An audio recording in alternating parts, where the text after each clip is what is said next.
the National Broadcasting Company. Now in its 7th decade of bringing you baseball's memories.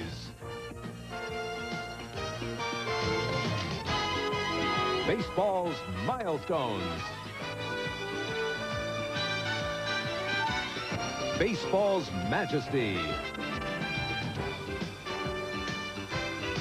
And baseball's magical moments.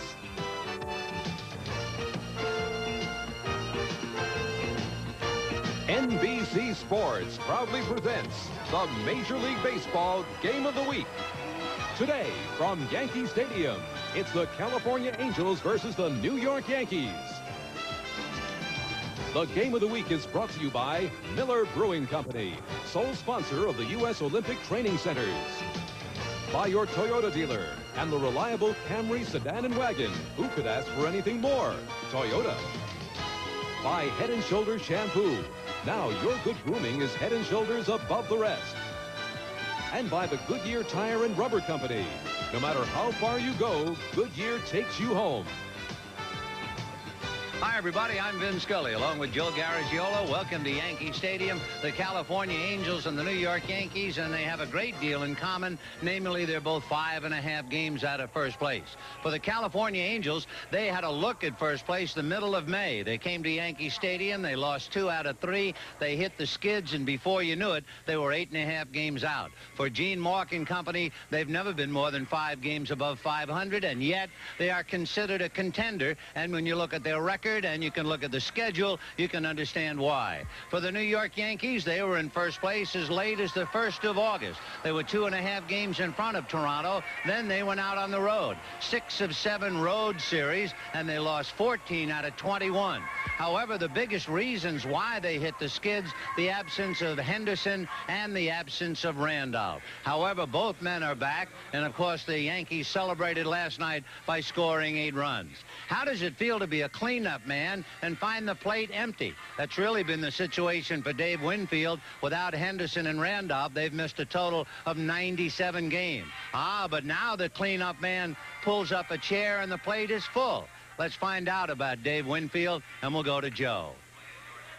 Okay, Vin. Dave, we hear that Randolph and Henderson are back in the lineup. What does that mean?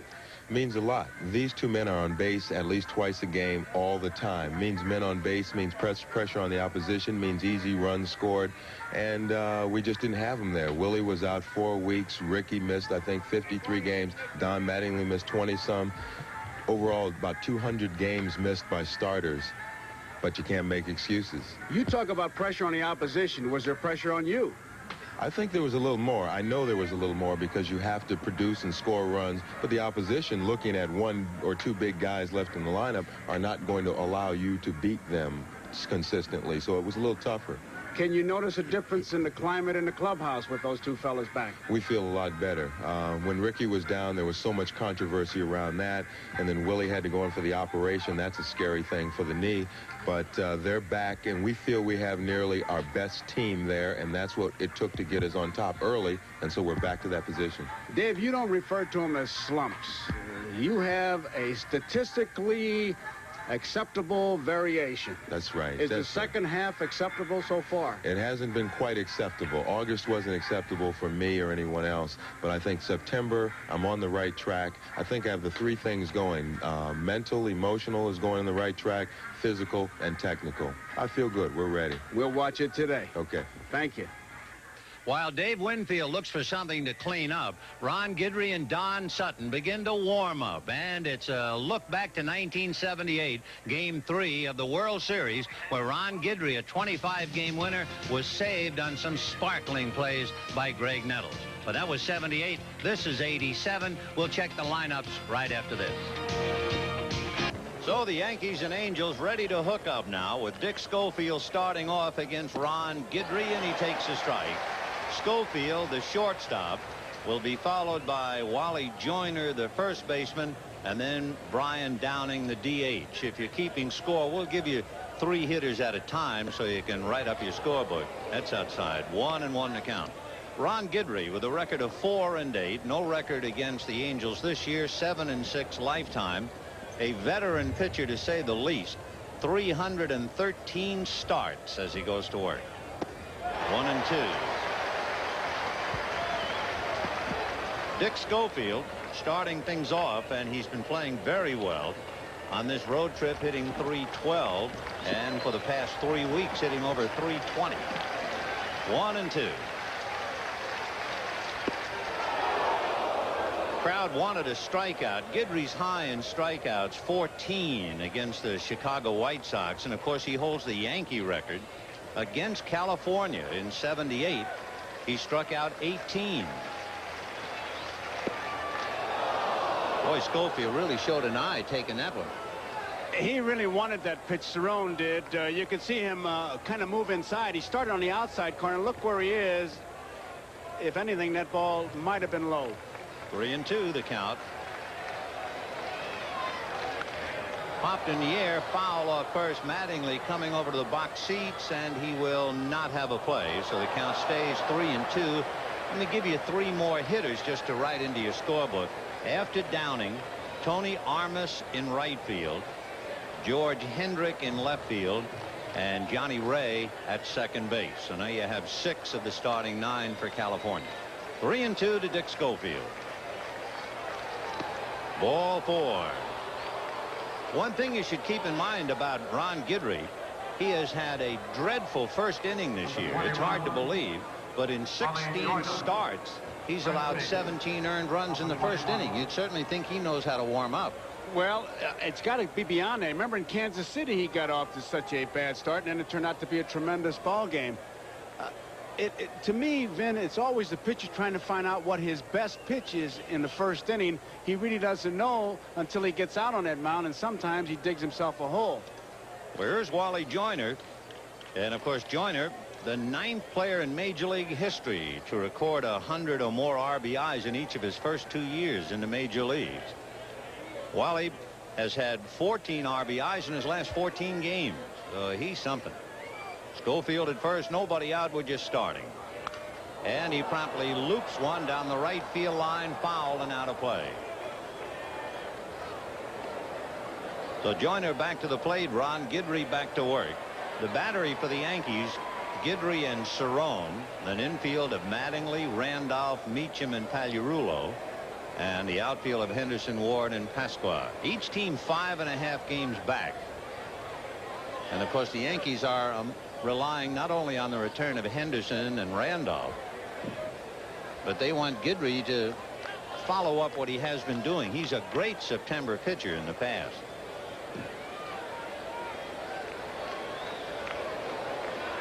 Oh, 0-1 the count to Wally Joyner. Brian Downing on deck.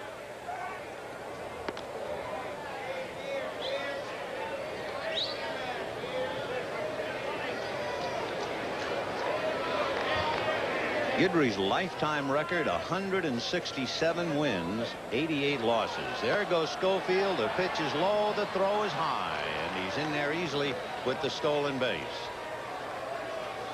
That wasn't a bad ball for Cerrone to handle. It looked like he was set. He wanted the ball on the outside part to play it. He had a good view of the runner. It was a good ball to handle. He just kind of sails it up high. Schofield has now stolen 17 out of 19. It's a pretty good time to point out the difference between these two teams, and certainly one is a stolen base. The Angels have scored 30 more stolen bases than the Yankees, and of course the Angels with Gene Mauch will bunt a great deal more. Little foul out of play.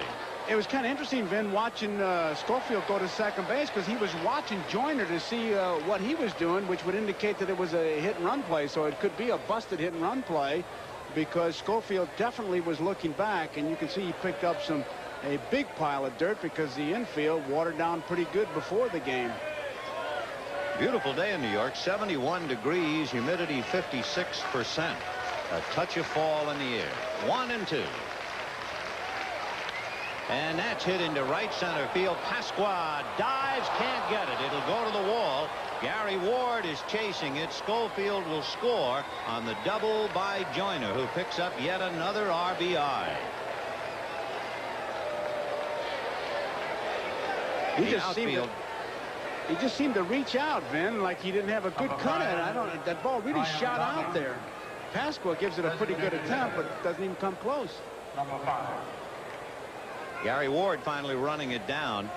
Rickey Henderson back and playing, but he's playing left field. And Dave Winfield, who might have caught it because he is taller than Pasqua. He's the DH today. Joyner now with an RBI in 6 straight games. He's really hot. And here's Brian Downing. Downing opening up quickly. It looked like maybe he was trying to go to right field. Pretty good numbers. On the road trip, he has a home run and 3 RBIs, but actually only 6 RBIs in his last 25 games. 1-0 Angels, first inning. And as usual, Ron Guidry having first inning trouble. Brian Downing, the DH, but then when Buckner arrived, he had to go back into the outfield, hurt his arm throwing, and he's back to the DH again. Tony Armas will be playing right field, and Armas is on deck. 0-2.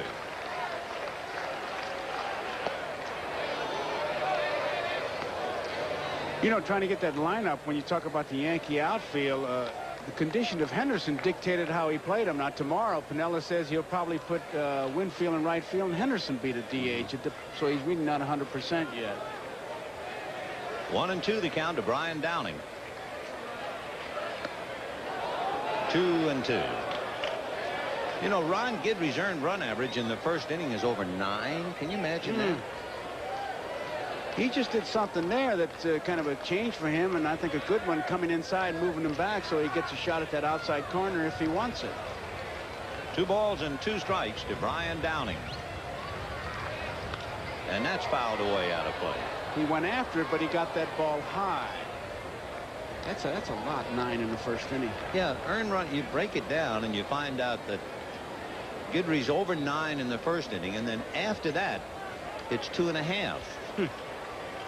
So whatever it is about his first inning, I'm sure he's driving his pitching coach and manager up the wall. 2-2.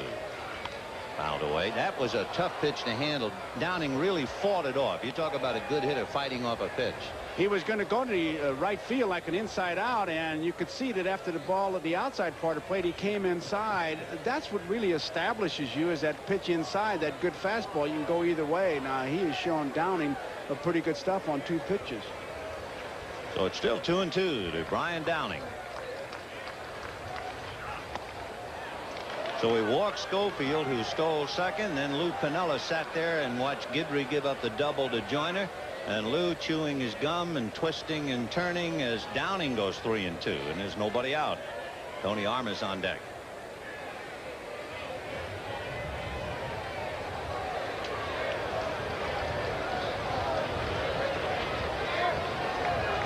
Both the Angels and the Yankees 5.5 games back. Fouled away again. This is quite a battle. The one thing, if Guidry wasn't properly warmed up before it started, he should be by about now. Well, he is warmed up. I really believe, then, that what it is, that a lot of pitchers are really not sure of what they've got as far as stuff, and they're looking for it in that first inning. It's hard for me to believe, though, after 300 starts in his career, that he would fall into a trap that has done what it's done to him. And that's hit into right field. Base hit. It was a pitch up and away, and holding at third is Joyner as Pasqua gets it back in. Didn't get a chance, but we'll point out the grass in the outfield is very high, as it is in the infield, and you better charge that ball or you're going to be in deep trouble, because that ball will have to eat its way through there. Now, the dirt part, it's kind of powder on top, almost like concrete once you get beyond that powder. So I tell you, watching infield practice really told you a whole lot today. Now, watch that ball once it gets to the outfield. It's hit pretty good. You better charge it. If you wait for it to come to you, it almost stops. It's high grass. So Joyner stopped at third on the single to right by Downing, and now here is Tony Armas. He hit a home run Sunday in Baltimore. He's had 4 hits in his last 19 at-bats, and it's ball 1. He's made 21 pitches already, Vin, and he's had a full count to 2 of the first 3 hitters. Now, that is really on thin ice. He is struggling so much that right-hander Neil Allen begins to throw back of him in the Yankee bullpen. 1 ball and no strikes. And that's drilled to right and whacked in the corner, slicing as it goes in the seats. Home run, Armas. And just like that, Ron Guidry is on his back. It's almost prophetic. I saw Guidry and I said to him, how you feel? And he said, I'll tell you at 140. Well, it's 135. Interestingly, too, to follow about his first inning woes as Armas walks in. Here's the time. He might not even be here at 140. 7 of Guidry's 14 home runs allowed have come in the first inning. And there's no way the manager will ever get accustomed to that.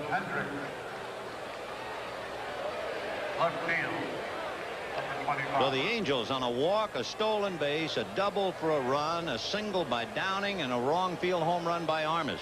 By the way, for Tony Armas, it's refreshing for him to hit a home run against somebody other than Phil Niekro. He had 4 home runs, 3 of them against Phil. Now he hits one out against Guidry. He didn't think that ball was going to stay fair. He stopped between home and first. You can see him in the dugout right now, happy. See that back foot go up. He kind of drives it. And 310 down the line. And she's just barely inside. You know, the last time we saw Ron Guidry pitch a game on the game of the week, the Yankees were in Kansas City. And Guidry gave up 6 runs and 6 hits in the first inning to Kansas City. He's facing George Hendrick, nobody out, and the Angels have scored 4. Strike 1-1.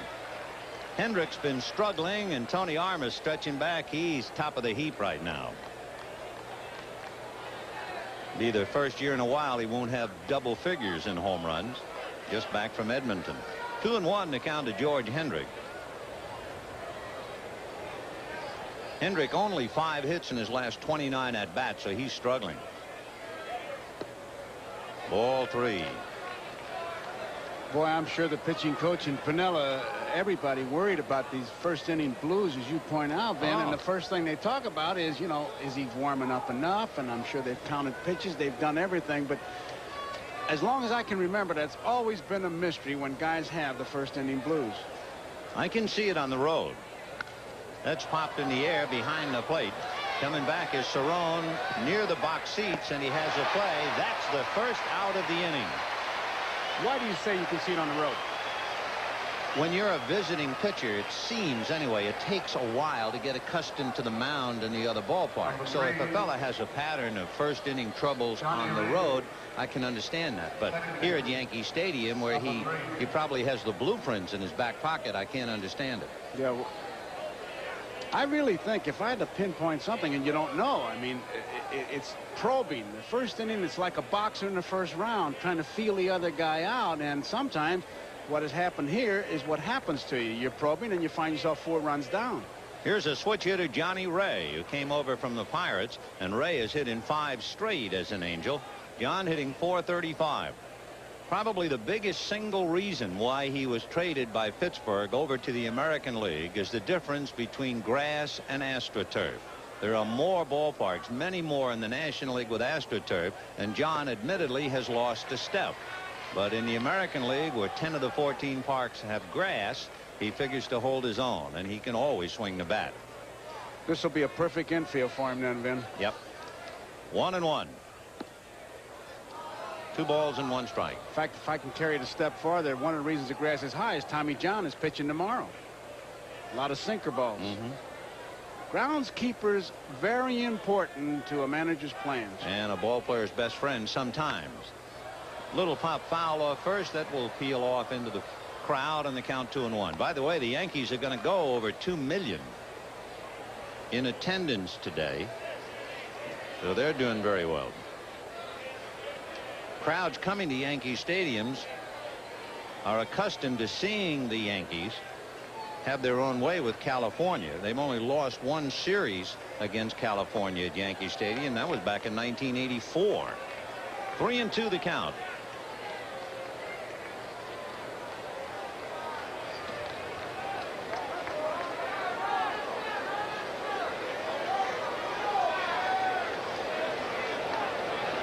And that's it down the right field line, slicing, foul, and out of play. So Downing hitting right-handed, single to right. Armas, a right-hand batter, homered to right, and Johnny Ray comes up and takes Guidry the other way, and it's another 3-2 count. And it's not like they're swinging late. They're going that way.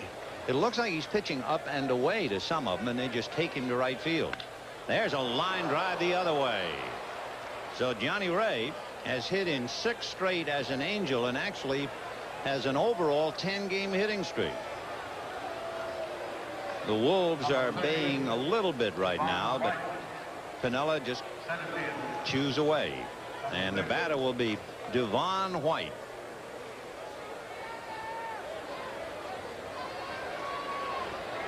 Devon White, a multi-talented kid, a switch hitter. He's only the 12th Angel in club history to have 30 or more doubles, and he has 30. 0-1 to Devon, who is from New York. Piniella's become a top stepper in the first inning with Guidry. Yeah, if Whitey Herzog is watching, you got another top stepper here. There it is. 0-1 to count. That's as good a description as I've ever heard for a pitcher who really gives you a bad time. Yep. Top stepper. Devon White's given pitchers a bad time, and he's not a top stepper. He has 30 doubles, 5 triples, and 22 home runs. Imagine 57 extra base hits for this kid who is just warming up. He's a very aggressive hitter. He doesn't like to walk. He's got that bat in his hand. He's going to use it. 0-1 to Devon White. Better numbers hitting left-handed than right, and would appear to have more power as a left-handed batter. 1 out in the first inning, 4-0 Angels. It's another first inning headache for Ron Guidry, not to mention what he's doing to Lou Piniella.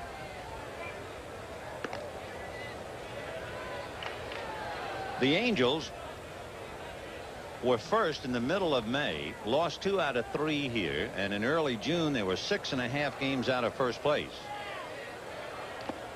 Fouled at the plate. The low for the Angels, they were 8.5 game backs. 8 games above 500. The middle of June they went under it. Then they won 8 straight to get to 500, and then Gene Mauch saw them 4 games from first place. In early August they were half a game out, and they lost 7 out of 10 to fall 5.5 back. So it's been a maddening runaway roller coaster ride for Gene Mauch and the Angels. The Angels have never been more than 5 games above 500. However, they are in the American League West, and that has been called the lifeboat division by writer Pete Schmuck of the Orange County Register. Pete calls it the lifeboat division because he said women and children would be first. A bad division. 1-2. Ground ball to short that has 2 all over it. Meacham to Randolph and back to Mattingly. So the Angels get 4 on a single, double, and home run. Tony Armas had the big swing, a 3-run home run to right. Yankees have a lot of work to do. They're down 4-0. Ricky Henderson, Willie Randolph, and Don Mattingly. Then Dave Winfield, Mike Pagliarulo, and Dan Pasqua. Gary Ward, Rick Cerone, and Bobby Meacham against Don Sutton. This will be start number 735 in his career. The second most starts in history, second to Cy Young. He's won games in 30 different ballparks with 5 different teams in 22 different seasons. And his record is 319 and 248. You talk about a rubber arm, it's more to it than that. Ball 1. He's got away with words, too, as Jim Palmer found out. Yeah, and how? Ricky Henderson. 2 for 4 last night, including a home run and 2 RBIs. First game where he's had 2 extra base hits since early May. Remember, he was on the DL with the bad hamstring a couple of times. He has reached base safely in 14 straight games for the Yankees, and they look to him to start them on the road back. 4-0 Angels in the first inning.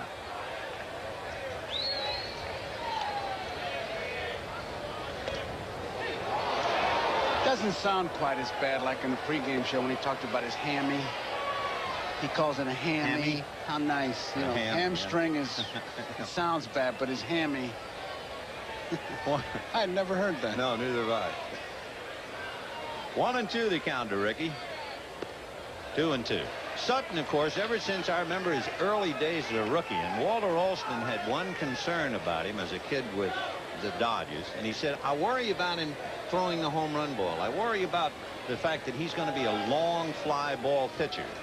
And part of that is true. In fact, his last start against Baltimore, he didn't allow a home run.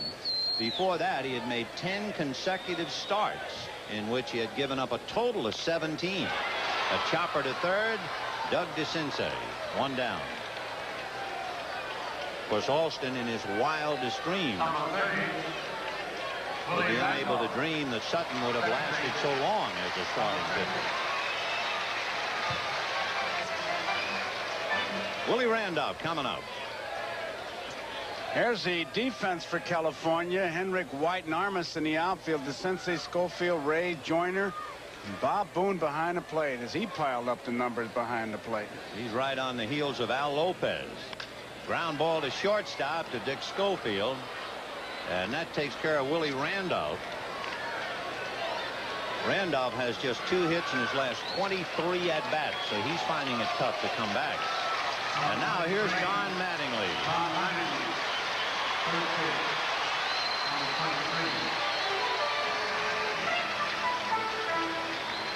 That's a thoroughly professional attitude, making a couple of bucks. What's his contract, like $1.9 million? That's a couple of. Ball 1. In talking to him, he says against Sutton, you really have to be patient because he'll let you get yourself out if you let yourself do it. Well, you see where it flashed up. He has 24 home runs. Line drive, base hit to right field. Mattingly is hitting over .450. And so Sutton now will face Dave Winfield with Mattingly at first.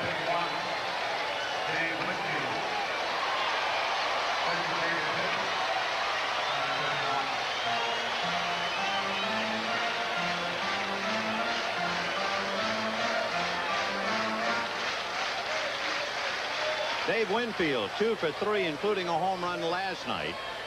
But he's only had 2 home runs in his last 25 games. He has really fallen off. Before the All-Star game, he hit .295. Now he's hitting under .230 since the break. Strike. Maybe he's pressing too much. Who knows? Well, I think he talked about the little bit of pressure he put on himself with Henderson and Randolph out of there. But did you ever see a statistic more blown out of proportion than the fact that Winfield played every inning of the All-Star game? Yeah, big deal. Holy, it's like the first time anybody ever played a whole game. 0-1. 1 ball and 1 strike to Dave, who's had a little trouble making contact lately. He has struck out 6 times in his last 11 at-bats. 1-1. 2 balls and 1 strike. I think that's a great shot from center field, Vin. When you look at that, you would think that Winfield almost needs a cab to get up to home plate. Look how far back in the batter's box he is. But he strides right in. What batter's box? That's right.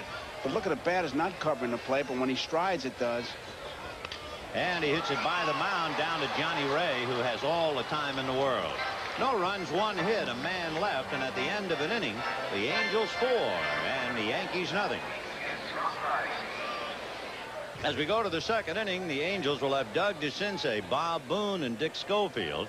And we'll see now whether Guidry, now that the first inning is out of the way, does it complete about face or not.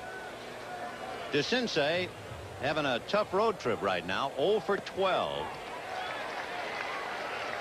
He had a hitting streak the last week in August and hasn't been heard from since. He had a 4 RBI game in the first game of the trip. Hasn't done anything since, although Guidry usually brings the best out of him in the sense he has 5 home runs against Ron. Guidry has a little bit better record on the road than he does at Yankee Stadium. At Yankee Stadium, Guidry is 1-4. On the road, 3-4, and in his 16 starts, the Yankees are under 500. They're 6-10. Ball 3.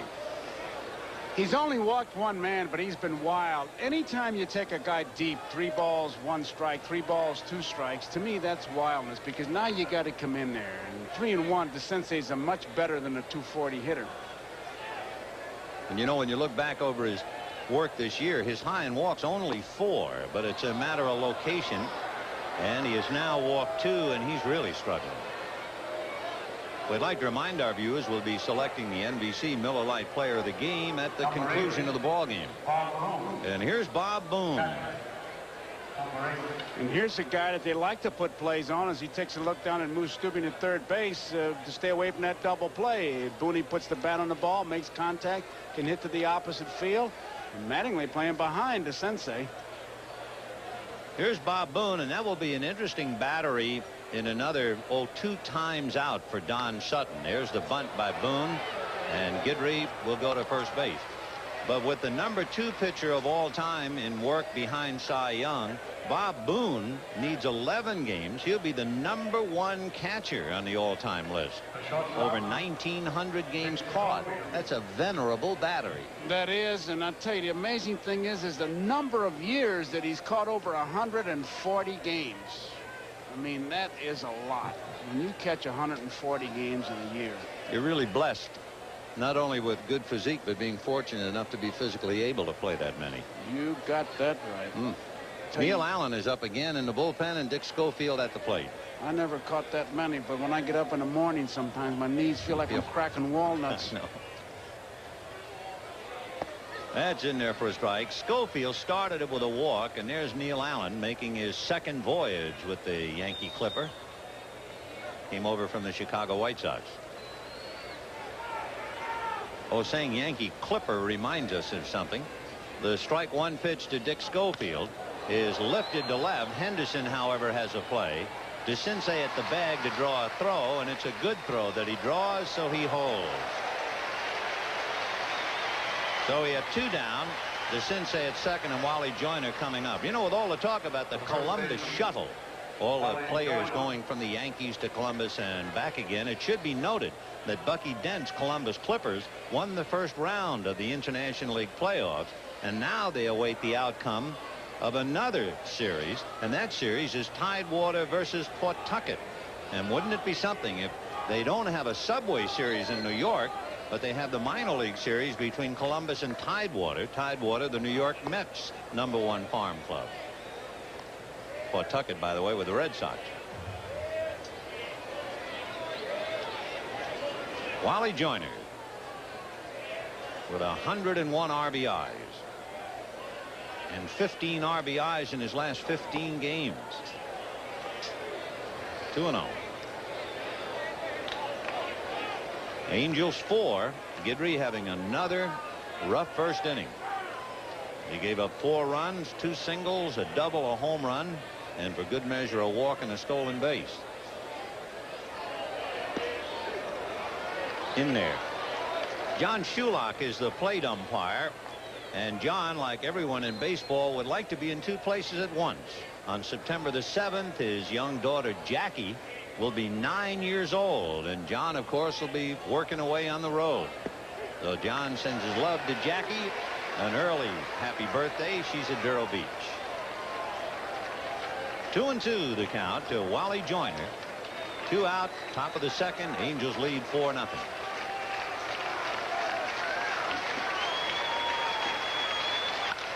High fly ball to straightaway center. Gary Ward is there. And so Guidry's out of the 2nd inning. And Ron still trying to figure out how do you get an order in the 1st inning. It's 4-0 Angels. Mike Pagliarulo hit his 2nd grand slam of the year last night, and the 3rd of his career. It came in the 1st inning. And it gave him his 12th game-winning RBI with the slam as the Yankees went on to breeze. Now, Pag starts off the 2nd inning, and it's 4-0 California. 30 home runs, 75 RBIs. And he drives one to deep right. Back goes Arnott on the wall. It is gone.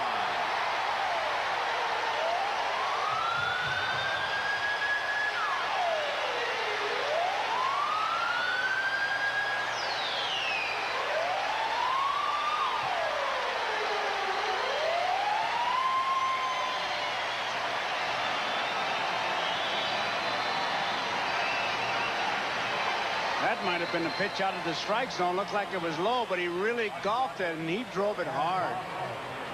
Pagliarulo has 5 home runs against Sutton, 3 this year, and he has 6 hits and 18 at-bats. He just went down and got it, so he wears out Sutton.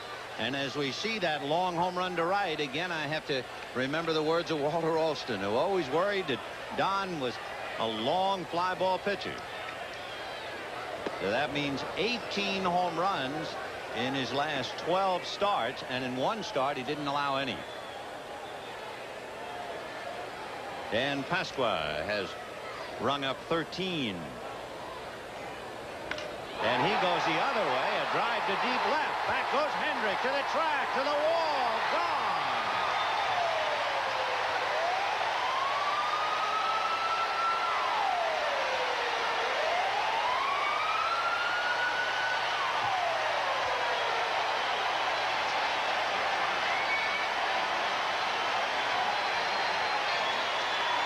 Before the game, Lou Piniella had a session with Pasqua, and the thing he was trying to impress upon him was to lay back, stay back, and wait, be patient. And he just waited for that one, went to the opposite field. He hit that a long way over the 379 mark and to the opposite field yet. Don Sutton has now allowed 34 home runs. So Walter Alston's statement still holds up, even though he's been an extremely successful pitcher. And the Yankees are back in the game now, 4-2.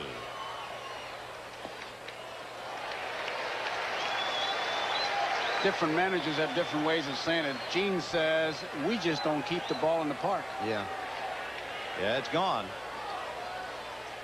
And that's lined to right, but Tony Armas will handle it. So Ward goes the other way. 1 out.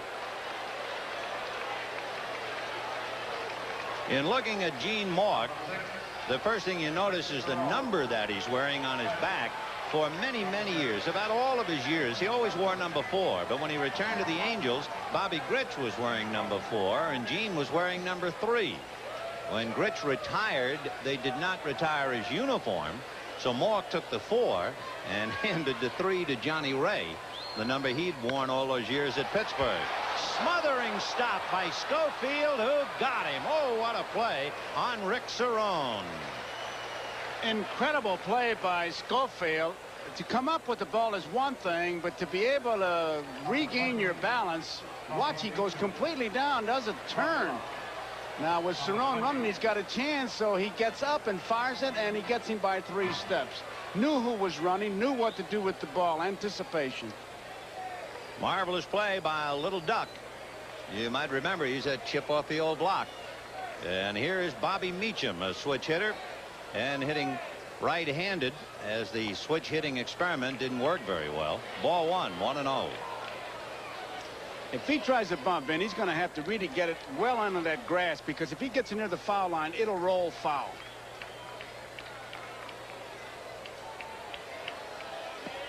In there for a strike, 1-1. The Angels, when Gene Mauch says we don't keep the ball in the park, he's not kidding.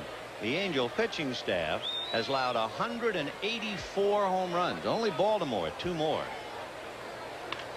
Ground ball the other way to Johnny Ray. 2 runs on 2 swings by Pagliarulo and Pasqua. At the end of 2, it is 4-2 in favor of the Angels. And we'll be right back after these messages from your local station. Leading the Yankees 4-2. 4 runs, 4 hits for California, and 2 runs, 3 hits for the Yankees.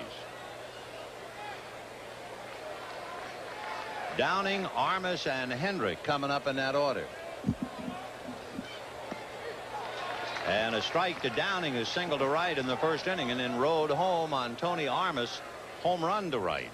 We've had 3 home runs in the game by Armas, Pagliarulo, and Pasqua, and it's 4-2 California in the 3rd.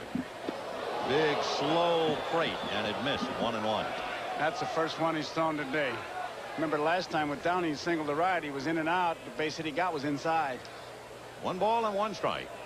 Fastball hit wide to third. There's Pagliarulo to come up with it. We talked about it. It brings back memories. 1978, Game 3 of the World Series. And it was Ron Guidry, a 25-game winner against Don Sutton.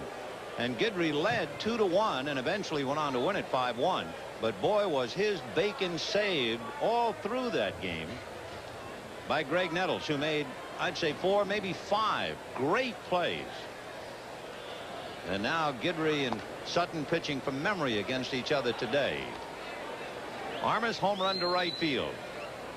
Big home run. Good for 3. First one that Guidry's allowed this year. You might wonder, too, when Sutton gave up those back-to-back home runs, 7 times the Yankees have done that this year. Sutton has now allowed 34 home runs. Bert Blyleven has given up 37. Fouled away. 2-1.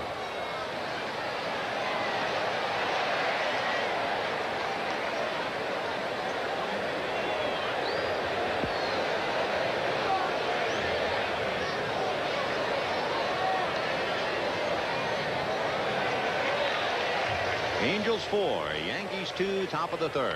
Foul back. 2-2. A few years ago, 1984, Armas was a terror in the American League. He hit 43 home runs for the Red Sox. But he's been downhill ever since and trying to come back now. 2-2 to Tony. George Hendrick on deck.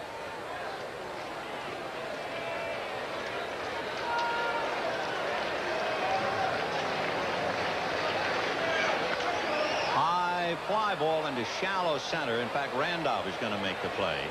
It was high enough for Ward and Pasqua, but Willie puts it away. 2 down. Ben, when you said terror for the Red Sox, thought just ran through my mind. You talk about somebody having a big year, and really a well-kept secret is that Evans of the Red Sox. Oh, wow.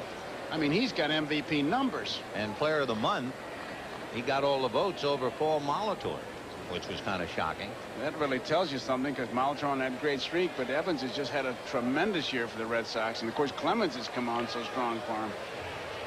Where's George Hendrick? He fouled out in the first inning, so he's only had 5 hits in his last 30 at bats. 1 ball and no strikes. For the American League West, they have a race, and the Angels have been involved in some heartbreaks in the American League West. Remember, in '82, the Angels clinched on the second to last day of the season and then lost the playoffs after taking a lead. In '84, Kansas City beat them out in the last week of the season. In '85, California finished 1 game back at Kansas City. Then last year, they clinched with about a week to play. They finished 5 in front of Texas, only to go in and lose to Boston when they were 1 strike away. So California 5.5 back, and as you can see, they are called contenders, and they're 3 games under 500. That's why it's the lifeboat division, women and children first.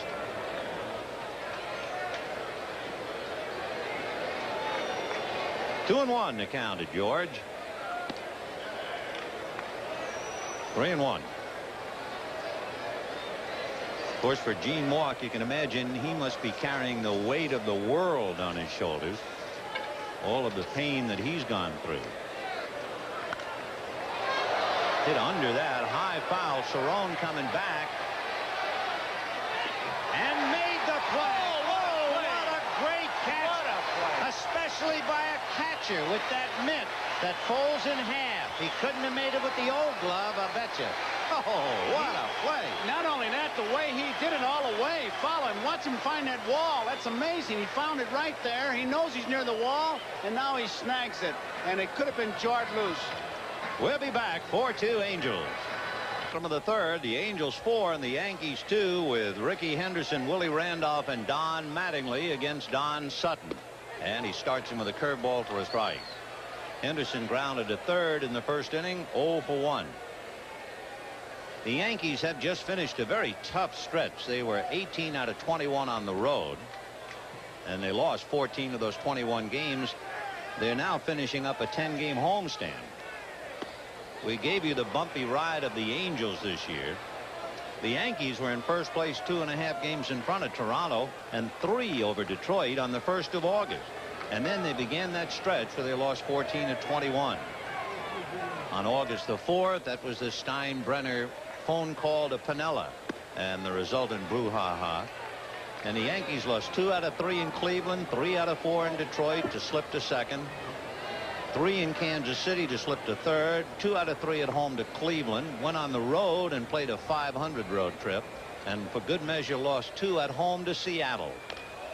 That's a foul ball. So since the 3rd of August, they went 7 wins, 16 losses. And indicative of the Yankees, in 11 of their 16 losses, the pitchers allowed 6 or more runs. And in 8 of the 16 losses, the team scored 1 or no runs. And of course, part of that, Henderson and Randolph out in August. So the Yankees made a couple of moves. They now have Jerry Royster and Bill Gullickson, which seems to be contrary to George Steinbrenner. You remember the quote of George Steinbrenner in mid-July? You never have enough left-hand pitching in the American League East. At the time, Rick Rhoden was the only right-hander. And he proceeded to trade Dennis Masterson for another right-hander, Bill Gullickson. 1-2. And that's banged to center. Big, slow overhand curveball. So Henderson singles. And now the hitter coming up represents a tying run.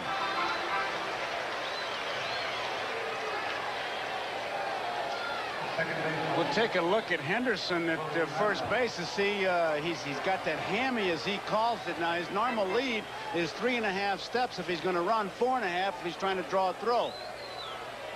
Henderson has stolen 27 out of 32, and you have Randolph, Mattingly, and Winfield trying to move him around.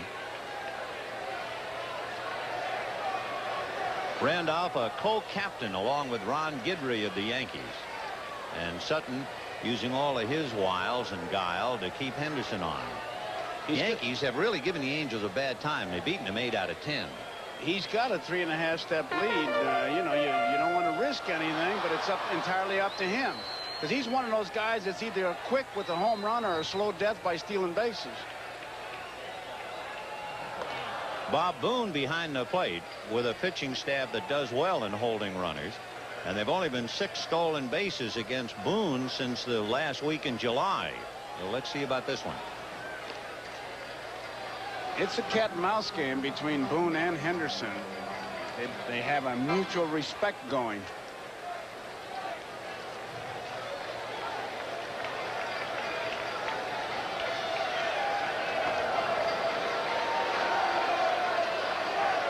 So Henderson at first, nobody out in the 3rd inning. Angels leading 4-2. Randolph grounded to short in the 1st inning. Fastball. 1 ball and no strikes. And now Randolph checking with Mike Ferrara to see if there might be a play in the works. Well, you can see what they mean to the lineup, because as soon as Henderson gets on, the wheels start to spin, much like when Vince Coleman gets on for St. Louis. No doubt about it, Henderson is the catalyst. Rickey held on by Joyner, and Sutton off the rubber.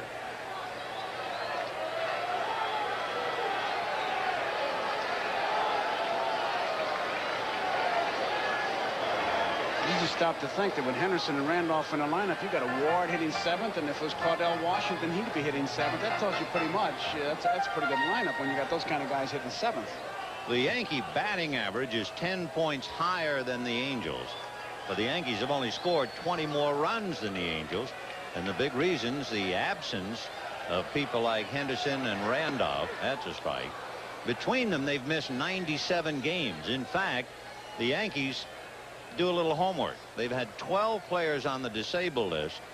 Total 362 games missed.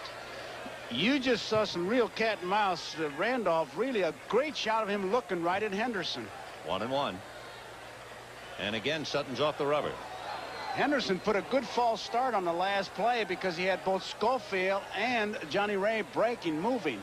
I'll tell you one thing, when you look at the infield from up here, I know they wet it down, but it looks like a very slow track.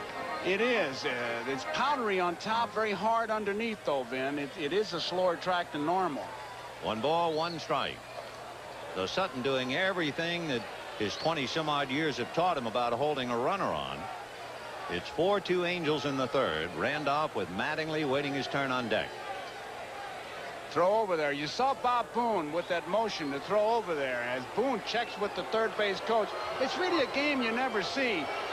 Booney gave that sign that time. You saw him throw over there. He just wanted to have an idea. Sometimes a hitter will tell you what he's going to do. 1-1 to Willie Randolph with Henderson at first.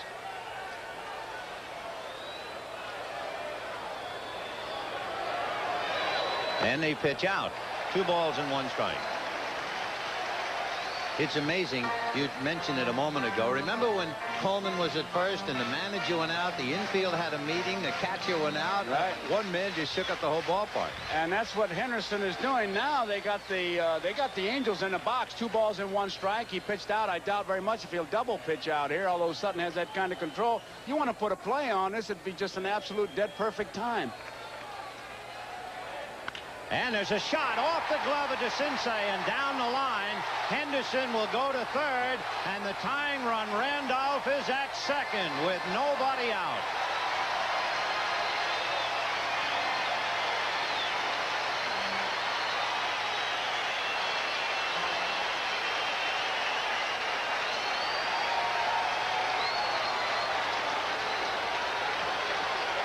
So Randolph ripped one inside the bag. DeCinces tried to backhand it and apparently broke the webbing of his glove.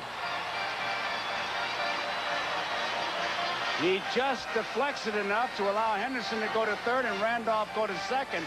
And you can see right here, Vin, that for the Yankees to win, this is what has to happen. Get those 2 guys on, then bring up your 3, 4, and 5 hitters. And there's DeCinces having to either get new leather or get leather repaired. That shot just ripped his glove apart.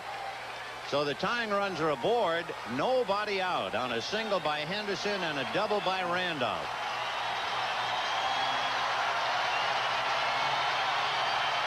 Henderson, he sees the ball get by. Here's where he turns it on, right here. And that hammy looks like it's in pretty good shape. So second and third, the tying runs, and Don Mattingly at the plate. Last year, Mattingly was the first 30 home run hitter since Ted Kluszewski and Yogi Berra to have fewer than 40 strikeouts. This year, he has 24 home runs and only 27 strikeouts. It's conceivable he could have more home runs and strikeouts, which would really be awesome. So he's a very tough contact hitter at the plate. Second and third, and of course Mattingly represents a go-ahead run. With first base open, they'll pitch to him. Fouled away. That swing is kind of a tribute to Sutton being around the plate, because Mattingly, who normally likes to take that pitcher a little bit deep to find out what he's going, went after the first pitch to drive in that run. Much has been said about his sore wrist and sore hand, but he says, hey, I'm not afraid to swing, and that's all that counts. I'm swinging all right. 0-1 to count it on. And there's a ground ball to the right side. So Johnny Ray will make the play. However, Henderson scores. Randolph to third with 1 out. And it is 4-3 California.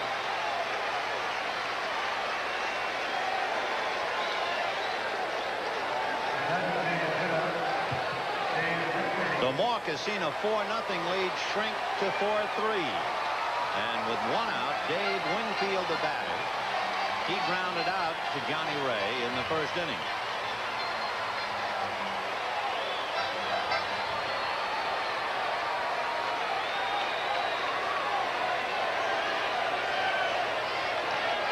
So Randolph, the tying run, 90 feet away. And there's a base hit to tie it up.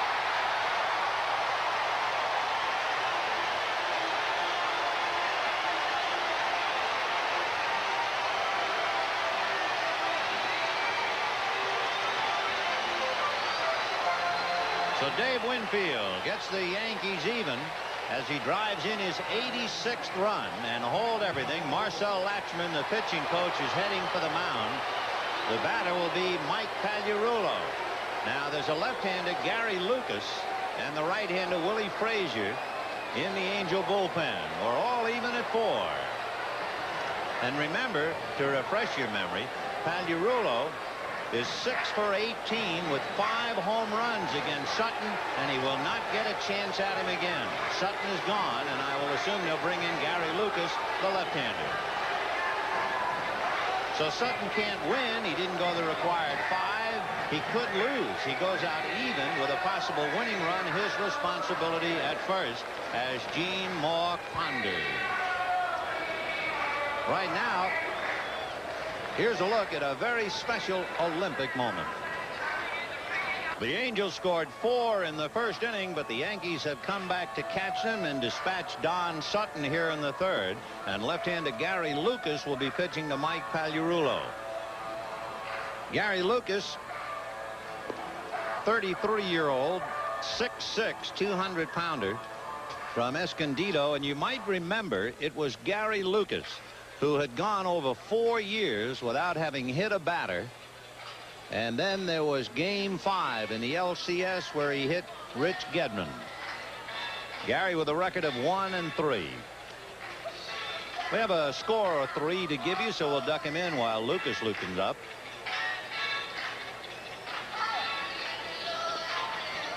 Cleveland, Boston, 1-1 in the 4th inning. Farrell and Stanley. Farrell, of course, is the fellow who was the pitcher who snapped Paul Molitor's streak, so he'll be ever the answer to a trivia quiz. Toronto, and they're putting the heat on Detroit as well as the Yankees. And with Campbell and Flanagan, Mike Flanagan, formerly, of course, of Baltimore, pitching for Toronto, and the Jays are leading 2-0 in the 4th inning. Chicago pummeling Cincinnati 7-0. And of course that can be a crusher for the Reds trying to somehow catch San Francisco. They began the day 5 back. And of course San Francisco, even though they are leading, they're a little shaky because they've lost the services of relief specialist Scott Garrelts for a while. Mike Pagliarulo hit a home run in the 2nd inning against Sutton, and they're not going to try him again. They'll send in Lucas to get him. Winfield, a tiebreaker at first, and there's a fly ball to center. Devon White right there. Winfield draws a throw, and it's a good one. So the big man holds. You talk about that San Francisco game, Ben. I think Candy Maldonado tied Howard Johnson in most times bats X-rayed. Bats X-rayed and results negative. Isn't that amazing? And then, of course, Billy Hatcher with a cork bat got a 10-day suspension. Kevin Gross of the Phillies with some sandpaper evidently affixed to his glove. He got 10 days. They've got to get stronger penalties for that to stop it. Here's Dan Pasqua. Ball 1. Pasqua homered in the 2nd inning. Gross misses 1 turn, maybe 1.5, 2 at the most. That's not enough. No, and he was able to pitch and beat the Cardinals, and now the Mets won't have to face him, although the Mets have beaten Gross this year. I think he's 1-3 with them. And the fellow who's really angry is Hal Lanier. He was slapped apparently with a sizable fine, and Lanier feels, why should I be responsible for the equipment my players use? They've got to just, it's playing time miss is where it's going to hurt. And of course, when you think about it, to be consistent, if Lanier was fined for Hatcher, then Elias should be fined for Gross. I agree with you. But it's got to be strong, 30 days, something like that, to where, hey, guys, let's not fool around because we're going to lose a key player. 3-0 the count to Dan Pasqua, and that's ball 4. Don Sutton on the pregame show made an interesting observation, if you didn't hear it. He was talking about when he was in Houston, the pitchers have a pregame battle that they have where they all hit, and they hit for distance, they play base hits, and they bet Cokes and free dinners, etc. And so Dave Smith for years had a cork bat which he used in those pregame fun games with other pitchers. And then Billy Hatcher said, without any explanation the other night, it wasn't even my bat, it was Dave Smith's. But the question is, it shows you if you're going to have a loaded gun around, somebody's going to liable to pull the trigger. Right. Your fingerprints are on it, you're going to get it. Well, Marcel Latchman, having seen Pasqua walk to somewhat defeat the idea of bringing a left-hander in, will now have the right-hander Willie Frazier come in to pitch to Gary Ward, who's a right-hand batter. So we're in the 3rd inning. The Yankees have scored 2, and they are still alive in a 4-4 tie as Lucas leaves and Willie Frazier comes in. It could be a very demoralizing game for the Angels and a very uplifting game for the Yankees. That 4-run lead that you look at it 2 ways. It was either dissipated or blown by the Angels, or it's a great comeback by the Yanks. I tell you, when you get 4 runs in the 1st inning, Vin, it's blown. Yeah, and of no course, other way to look at it. giving the ball to a veteran like Don Sutton, and what a reprieve it is for Ron Guidry. If he now figures out his troubles in the first inning, it will give the Yankees a big lift, especially with Toronto winning. And especially with the way they in this inning with Henderson and with Randolph, because those are two guys everybody said, wait till they come back. Wait till they come back. They are back. They did exactly what the people expected. It's got to be an extra lift. Willie Frazier will now contend with Gary Ward. The Yankees have runners at first and second, 2 down, 2 in the bank, and it's a 4-4 tie. Fastball for a strike. Willie Frazier with a record of 9-8, and he has saved 1.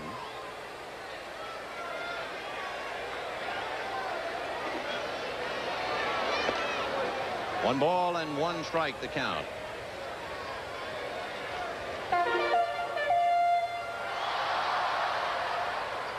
Willie was born right here in New York, New York. William Patrick Frazier. In fact, he makes his home upriver at Newburgh, New York. Fouled away. He went to Newburgh High, went to Concordia College in Bronxville, so he certainly knows his way around here. He made his first major league start against Minnesota, and it happened to be Cap Day. And he walked out to the mound, and there were 51,717 in the ballpark. Drive foul down the line out of play. Now that's a nervous way to break in. 51,000. You remember your first game? Was there a big crowd, big game? No, it was. We were in Cincinnati. I think it was about 25. I mean, still a lot. Hey, when you're breaking in, man, 50's a lot. You're scared to death. You think the stands are going to collapse on you. 1-2. Fouled away. Of course, being from New York, he was accustomed to crowds. 1 ball and 2 strikes. The count to Gary Ward, who hit the ball hard against Don Sutton in the second inning, but lined out to Tony Armas.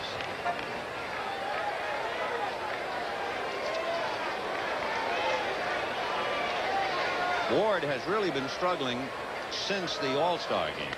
And promptly bangs it into center. Base hit. Here comes Winfield to score. White overruns the ball, and taking third on the play is Pasqua. 5-4 Yankees.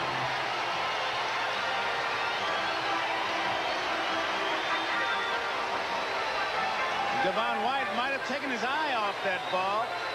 He's a bit disgusted with himself. Ward gets a good ball to hit right down the middle. White, he just didn't play it very well. That run is charged to Don Sutton, and of course he could be the losing pitcher. Interesting to see White make the error. That has been one of the big problems, one of many for the Angels this year. High pop fly to shortstop, and that shall be the third out as Schofield calls and puts it away. So the Yankees get 3, and Dave Winfield had that line drive base hit to get them even, and then he scored the go-ahead. 5-4 New York. Don't forget, in Rome, Carl Lewis, remember, has not lost in the long jump since 1981, and of course Johnson ruined his time in the 100 meters, so Carl Lewis will try for the gold and break Bob Beeman's record at the same time, plus much more from Olympic Stadium in Rome, Italy. Coming up next, World Championships of Track and Field. I think Beeman's record is like Lou Gehrig's. I don't think it'll be broken. No, I don't think so either. Be a frequent flyer. You cover that much ground.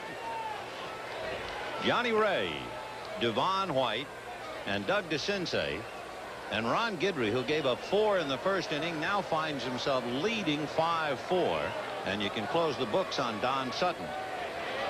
Sutton went 2 1/3 innings and gave up 5 runs and 6 hits. You know, the key in the inning, though, was Gary Lucas walking Dan Pasqua. That kind of messed everything up as far as Mark's strategy. And by walking Pasqua, he moved Winfield into scoring position where he scored on the base hit. So that walk that Gary Lucas surrendered will be lost in the shuffle. And yet, in the sense, it has a lot to do with the fact the Yankees are leading and they're not tied. Ray has hit in 6 straight as an Angel. He's 1 for 1. When Devon White made the error, it brought into focus the fact last year the Angels made only 107 errors the entire season. They've already made 102 errors now, and they've allowed over 80 unearned runs this year, and that has has really hurt their pitching staff. And Gary Pettis was in center field. And there's Pettis sitting on the bench right now, and a trip to the minor leagues. And of course, he didn't do well there either. And he strikes out a third of the time, and without any power, that's just too much of a price to pay to have a Gold Glove. 1-2 the count. And then the other night they played in Toronto, and they lost a game on a ball that was hit between Pettis and Devon White. Pettis has started only once since August 7th. And that may mean the trade winds are blowing. 2-2. And there's a drive into left field, and Henderson going back, still on the run, hauls her down. Boy, is that a graveyard for home run aspirations. Left center at Yankee Stadium. Look at it. It's between 380 and 411. He had that ball all the way. As you look at the left center field marker, 411, kind of gingerly stepping Henderson. But you know, that points up how hard Pasqua hit that ball to the opposite field to drive it out of here. And how. Here is Devon White, who hit into a double play in the first inning. Whacks one off the photographer's well, but all's well that ends well. Wow.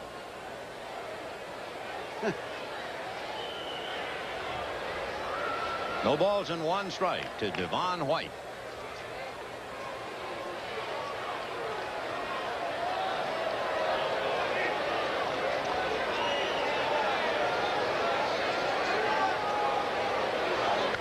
And he popped it up. And coming in is Mattingly. So Devon White, he's the kid who went to Park West High School here in New York. He comes home and pops up to Mattingly, 2 down, and now Guidry has suddenly done a complete about-face. He really has. Even though Ray hit that ball very hard to left field, Guidry was ahead of him, and he was ahead of Devon White. So he's not falling behind these hitters. He's retired the last 8 in a row since the walk to the leadoff hitter DeCinces in the second inning. And here's DeCinces now. Walk, got to second, had his glove come to pieces on a shot that was drilled by Willie Randolph.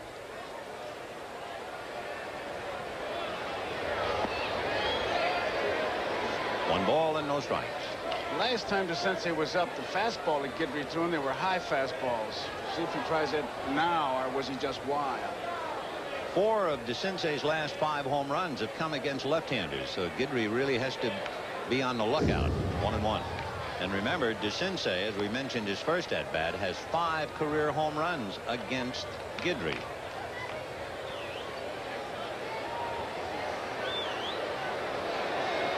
Doug's young son Timmy making the road trip with him. 1-1. Ball 2. That's that same high fastball he threw the first time, like he wants him to chase it. It's just a little bit out of that strike zone. That one was not only high, but it was in. Yankees 5, Angels 4, top of the 4th. 2 down, bases empty. Boy, a hard breaking ball. 2-2. You can see when you see him throw a pitch like that to a right-hand hitter, you can see where he struck out 18 batters in one game, and they were Angels. And you can see even today where he struck out 14 White Sox. This will pretty much tell you how he's going to pitch to DeCinces if he gets in a jam situation. 2-2. Fouled off to the left. Cerrone coming back, but he's not going to quit on it, not after making that dazzling catch. That was the ball that Hendrick hit to end the 3rd inning. Boy, that was classic, because I just watched him all the way. He found the ball, held the mask, knew he had a chance for it, got rid of the mask in the opposite direction, found the wall, and then snatched it. And has the modern-day catcher's glove as opposed to the cocktail tray that you used to use. Oh, that's a tweezer's glove. Ball 3. I don't know how anybody could catch a ball with the old catcher's mitt. I mean, it would hit, and it was unforgiving. If it didn't hit in the pocket, it was gone. Well, your hand was always sore. They catch it where you see that big thing like in the webbing. It's a break. We never had that break that you see there. 3-2. And he got a breaking ball and hit it to deep left. Back goes Henderson on the track to make the catch for the out. So Guidry dodges a bullet on a long out to left. He's retired 9 in a row, and it's 5-4 Yankees. Here's characters of the game. We talked about it at the start of the game. It was Game 3 of the 1978 World Series. It was Don Sutton against Ron Guidry. The Dodgers had won 2 straight, and Guidry, a 25-game winner, was shelled by Reggie Smith and saved by Greg Nettles. Nettles was a savior again, as he takes an extra base hit from Garvey and turned it into a force, and now he makes another magnificent stop on an extra base hit by Davy Lopes and turns that into an out. So in the books it says Ron Guidry the winner, Don Sutton the loser, but the saver, give the save to Greg Nettles. 1978. Well, the Alligators still out here, and we go to the bottom of the 4th. 5-4 Yankees. Bobby Meacham, Ricky Henderson, and Willie Randolph. Willie Frazier in there now, the 3rd Angel pitcher. Sutton for 2/3, Lucas for a 1/3, and then Frazier got the last out in the 3rd inning. Meacham grounded out, hits one foul, out of play behind the plate. 0-2. For Don Sutton, an early departure today, 2 1/3 innings. That's the shortest outing he has had since the 3rd of June, when he went 2 1/3 innings here in New York.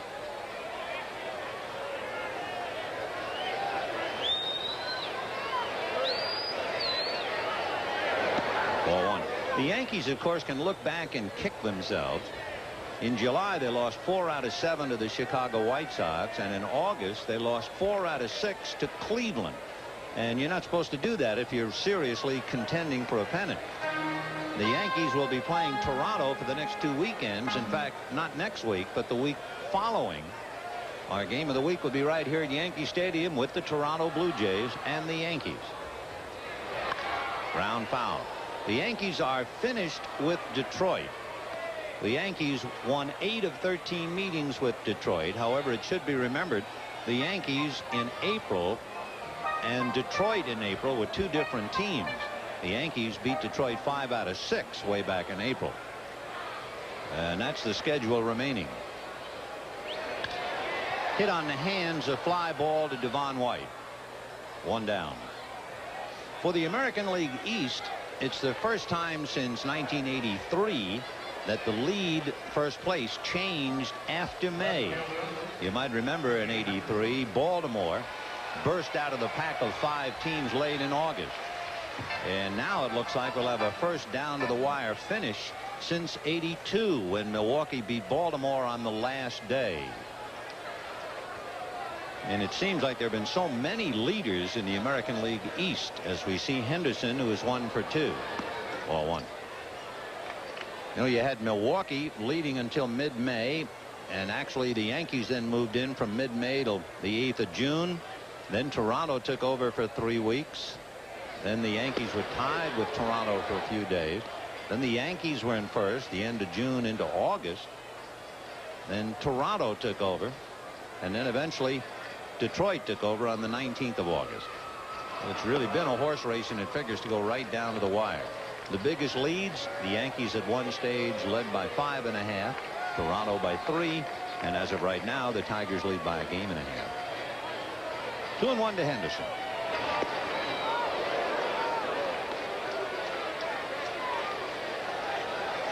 When you talk about scheduling next week, it's going to be a pretty good ball game. Cardinals and the Mets. Cardinals and the Mets, and we'll be at Shea Stadium.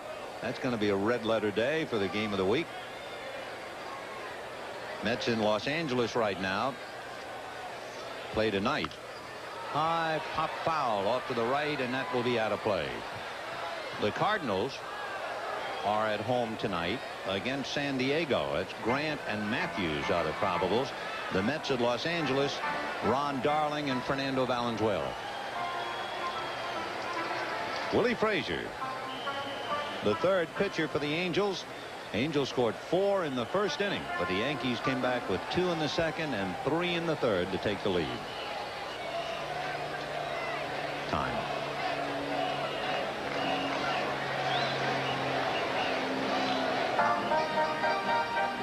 A lot of times when you go out there and a spot like Boone is doing, it looks like indecision. Sometimes a pitcher will look at you like, what was that? And so when you see it on his face, you go out and say what it was, so you don't end up with a busted finger. Bob Boone, who has caught over 1,900 games, and a rookie pitcher, Willie Frazier. Fastball looped into right field. Going out is Ray. Makes the over-the-shoulder catch, juggles, and drops it. So Ray had it and couldn't do it. Just wonder how much those glasses were a factor. They seem to be bouncing up and down. He had trouble adjusting them. Here's a good shot of it. Glasses came down on him. He misses it completely. Yeah.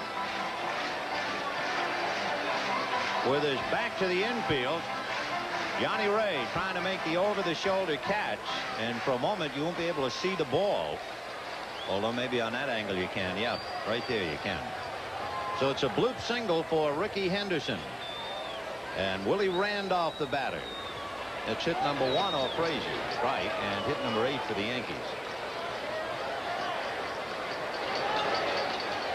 Remember the battle that went on between Don Sutton and Ricky Henderson, and with Randolph at the plate. That was in the 3rd inning. Now Frazier's in the middle.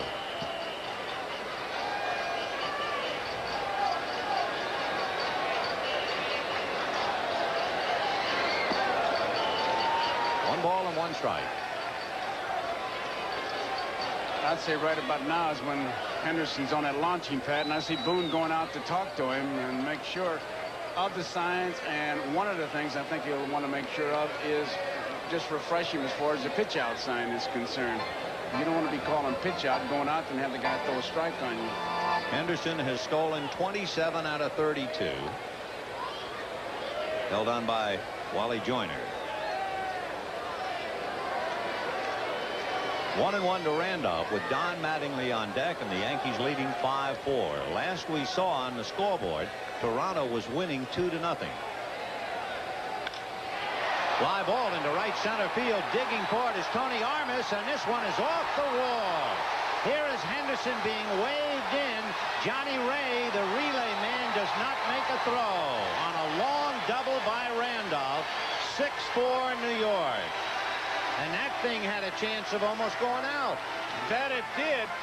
It had a chance of going out, and Ray might have had a chance for a play at the plate. Randolph was satisfied to stop at second base, but apparently didn't get much help and just kind of held that ball, and Henderson scores easily. Here's a shot of it off that wall, just a foot or so more, and they've got a home run.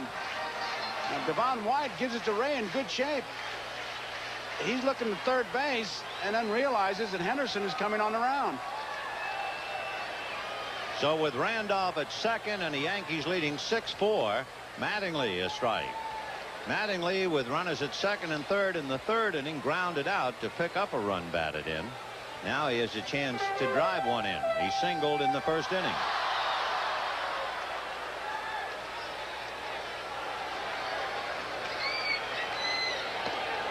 One ball and 1 strike. On deck, Dave Winfield. Henderson sees where the ball is off the wall. Now he's going to start digging, and Ferraro's got him coming all the way. You'll see him wave him in. He doesn't even hesitate, and he scores easily. No throw. So Henderson, who is 2 for 3, really spearheading a Yankee attack. There's a drive to center, but Devon White will put it away, and Randolph holding at second base. Then what these two guys mean to this ball club, pretty indicative of what they've done so far today. And as you realize, together they've missed 97 games. Henderson has 2 singles. Randolph has 2 doubles. Henderson has scored twice. Randolph has knocked in 1 and scored 1. Ricky Henderson 4 hits in his last 6 at-bats. And the Yankees now have scored 14 runs in 12 innings against the Angels. And they have really chewed them up in this series. 8 runs last night. Winfield grounded out and singled. Strike. 0-1. For the Angels, they still have 6 games to play with Kansas City. But then the remaining 19, they play Texas, Chicago, and Cleveland. In fact, their last 12, they play the White Sox and the Indians. And they look at the schedule certainly as being in their favor. That's a strike. What makes it very difficult for the Angels, they do not have any games left against Minnesota. They don't have any games left against Oakland. And Minnesota doesn't have any games to play Oakland, so there's no way that the other two teams will hurt themselves. Mork is going to have to do it against Texas, Chicago, and Cleveland. And his pitching has sprung a leak. By the way, the Angels are 10-3 against the Indians and the White Sox.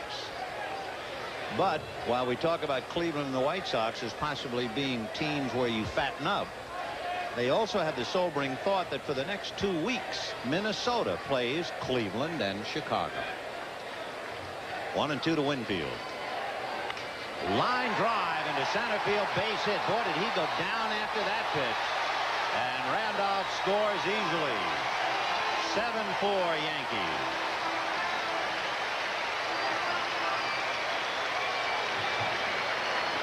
Winfield sees that run on at second base, and he's not worried about strikes. That's out of the zone. Just tried to hit it back up the middle and does a good job of it and picks up another big run. In the Angel bullpen, Jack Lazorko begins to loosen up.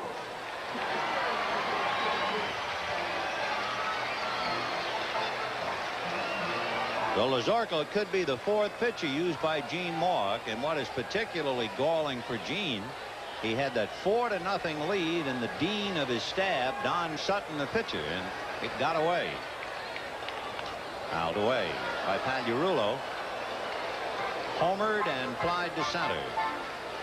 His home run against Sutton, the fly to center against left-handed Gary Lucas. Yeah, we're talking, and it's fitting, in talking about Greg Nettles, and his memory came back strongly today with Guidry going against Sutton, and then to see Pagliarulo, because Pagliarulo, with his 30 home runs, now 31, the third highest by a Yankee third baseman, except for Nettles, who had 37 in 1977, and Nettles, who had 32 in 1976. So it's indeed appropriate. 0-2. There goes the runner. The pitch is strike 3. They don't need a play at second base. The hitter was out at the plate. So Pagliarulo is called out on strikes, and the inning ends at the end of 4-7-4 Yankees. We'll be right back after these messages from your local station. This could very well have been a rather inflammatory pitch. Sure could have, because he calls it a strike. Pags thinks it's inside. Boone is not waiting for the call. He throws, which says to Pagliarulo, well, he thought it was a ball. But I think the thing that was bad after this, and of course he called him out, didn't need to, is that Shulak started to walk towards third base. He and Pagliarulo got into it, and then he went down to talk to the third base umpire. Get away from him when you call him out. High fly ball to right field. Pasqua has it, however, and that will retire Bob Boone. Actually, though, John Shulak went down to third to tell Tim McClellan that his daughter Jackie was going to have her 9th birthday on the 7th. Well, he should have waited till this next inning and gone down and talked to him. Well, he wants to make sure Tim will send her a card. Because he was talking to Pagliarulo, telling him about Jackie's birthday, going down to third base. See? Bless you, Jackie. We're sending you a lot of love. She's 9. Here's Dick Schofield. She walked and flied to left and scored a run. Stole a base. 7-4 Yankees. We're in the top of the 5th inning. 1 out. If you don't think Guidry's turned it around, he made 36 pitches in the first inning, 41 pitches the next 3 innings. That is really one of the great mysteries. 1-1. I know how they can solve it. Tell me how they can solve it. Just say to Guidry it's the 2nd inning. You know, that's like that when you hit the ball out of bounds in golf. The second one's always down the middle, right? Pretend it's the second. Sure. I see. Yeah. 1-1. Don't give up your day job, Vin. That's what Stengel used to say, right? Remember the left-hander he had from Yale? Ken McKenzie with the Mets. Line to center. And the sliding catch by Gary Ward. Nice play. Gary really had that thing all the way, and he was so sure. That was up there pretty good. He was going to make sure he got in front of it. It was a knuckleball going out there. It was hit that hard. And the batter will be Wally Joyner, and now Guidry's retired 11 in a row. Joyner has doubled and flied to center. Just to conclude, we're talking about Casey Stengel and Ken McKenzie. Ken was a left-hander who had pitched for Yale University. He was the early Ron Darling, right? And when Kenny would come in a very tough situation, Stengel would go out and say, "Kid, make believe it's Harvard." 1 ball and no strikes. Wally Joyner from BYU in the count 1-1. 7-4 Yankees in the 5th. Joyner is really a good-looking hitter, much like Will Clark of San Francisco. 2-1. Just before he made his major league debut last year, before the game, he got a telegram wishing him well from Dale Murphy. That's the way to start. Yep. 3-1 to Wally. That's a strike. One of the great descriptions of them, they say with his A swing, big things happen, and with the C and D swing, things still happen. Yeah. That's pretty good tribute. I think that was his double in the first inning. That wasn't his best swing. And now he lips one to left field, and Ricky Henderson is there. So Guidry, I don't know what he's done. Maybe the real Guidry just showed up. He's retired 12 in a row. And at the end of 4.5, 7-4 Yankees. Next week at Shea Stadium, the game of the week will focus on the showdown of the Cardinals and the Mets. The Cardinals leading the Mets by 3.5 games. Others will see the Dodgers and the Braves. That's next Saturday on the NBC game of the week. They tell me that Cardinal Mets series at Shea, I've been told anyway, is a sellout for the weekend. Gotta be. Dan Pasqua was left at the plate, well, waiting to come to the plate when Pagliarulo was struck out. So Pasqua, Ward, and Cerrone here in the bottom of the 5th. 7-4 Yankees. According to papers here, the Mets feel if they come back only 3.5 games out, they're in great shape. Well, again, we'll repeat, the Mets are at Dodger Stadium tonight. Ron Darling and Fernando Valenzuela. San Diego at St. Louis, Grant and Matthews. And of course, had it not been for Tony Pena last night, San Diego would have knocked off the Cardinals. Ground foul outside of first. 0-2.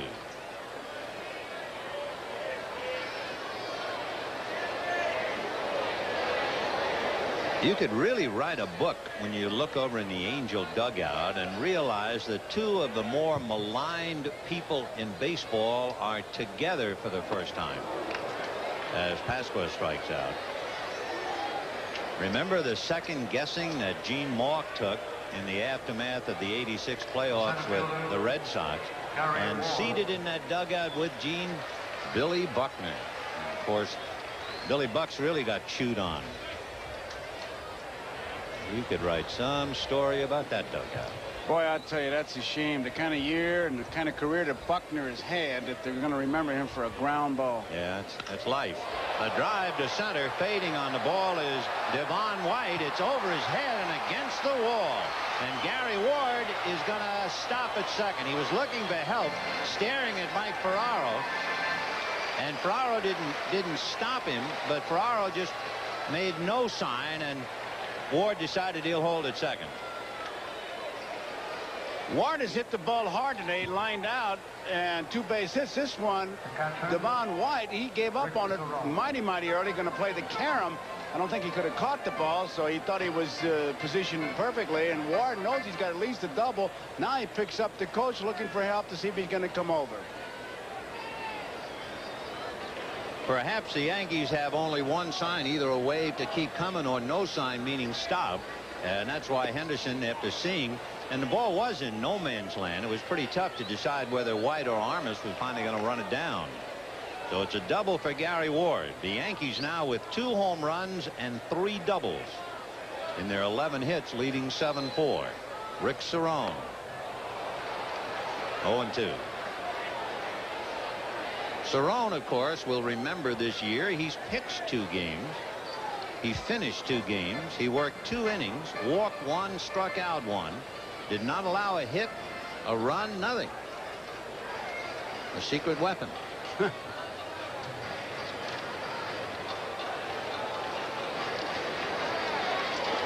you think they ought to do that? Bring in non-pitchers to pitch? Yeah, I'm not too happy about it. I'm not either. In the old days, the manager used to go out and say to the pitcher, look, I want to save my pitching staff. Would you take a beating for me? I mean, he'd be that blunt about it. I don't like that bringing in because there are hits that are gotten off these guys, and I don't think they should do it. Bobby Meacham coming up. Bobby is grounded out and fly to center 0 for 2. Of course, the biggest reason and excuse, I guess, they use is the fact that we have 24-man rosters and there are players short, blah, blah, blah. Well, I still don't think they should do it. No, not while they're still charging major league prices. Well, that's part of it. But, I mean, let's say a guy's, you know, got a streak on like Molitor. Yeah, that would be awful. I mean, would that be fair to DiMaggio? Right. Or if a guy's got an incentive thing going, you know, so many base hits. And then, of course, remember Bobby Valentine irritated some people when Cerrone was pitching. He put in what? Witt? Bobby Witt, yeah, the pitcher to pinch hit. You know, you look at a lineup like that, you think it's spring training and we're all going to Clearwater to play. Right. 3-0 to Bobby Meacham. Ward at second, 2 out in the 5th inning. In there. Feast or famine for Frazier. He struck out Pasqua and Cerrone, but Ward doubled. And he had Pagliarulo strike out, so his last 3 outs have been strikeouts. 3-1. Whack to left. And racing is Hendrick to pick it off. Fine play by George Hendrick to backhand that bullet heading in the corner. No runs, 1 hit. Ward left at second for the George Hendrick Marching and Chowder Society. George makes a great play. The end of 5, 7-4 Yankees. The Yankees leading the Angels 7-4. The Angels had a 4-run first inning, but it has turned to sand ever since. Ron Guidry has retired 12 in a row. And here's Brian Downing, who singled and grounded out. Vin, if my scorecard is accurate, 11 of those outs have been in the air. 1 ground ball. Indication his fastball's got to be moving. Right. It was Downing who had the ground ball, a strike. For the Angels, who must have thought that they were singing in the first inning. They had a walk, 2 singles, a stolen base, a double, and a home run. And they haven't been heard from since. High fly ball into left center field. Henderson and Ward, and it's Ward. 13 in a row. Another fly ball. Tony Armas, the batter, homered and popped up. Homered to right field. And it was a big one, a 3-run home run. I would say that Guidry has 3 pitches going for him now. A good fastball, a hard slider, and he changed speeds well. And apparently he's found the strike zone, too. Like that.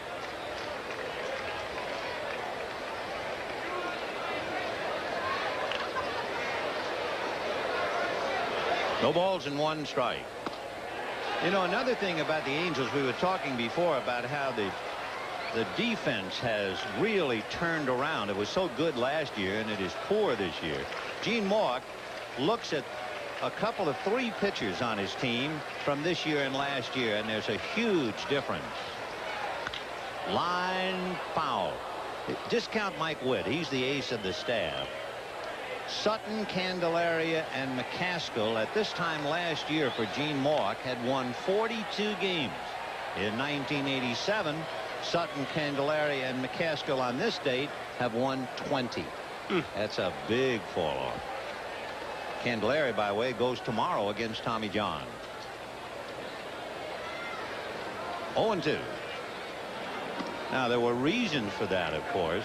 McCaskill was out from the middle of April till the middle of July. Candelaria was on the disabled list.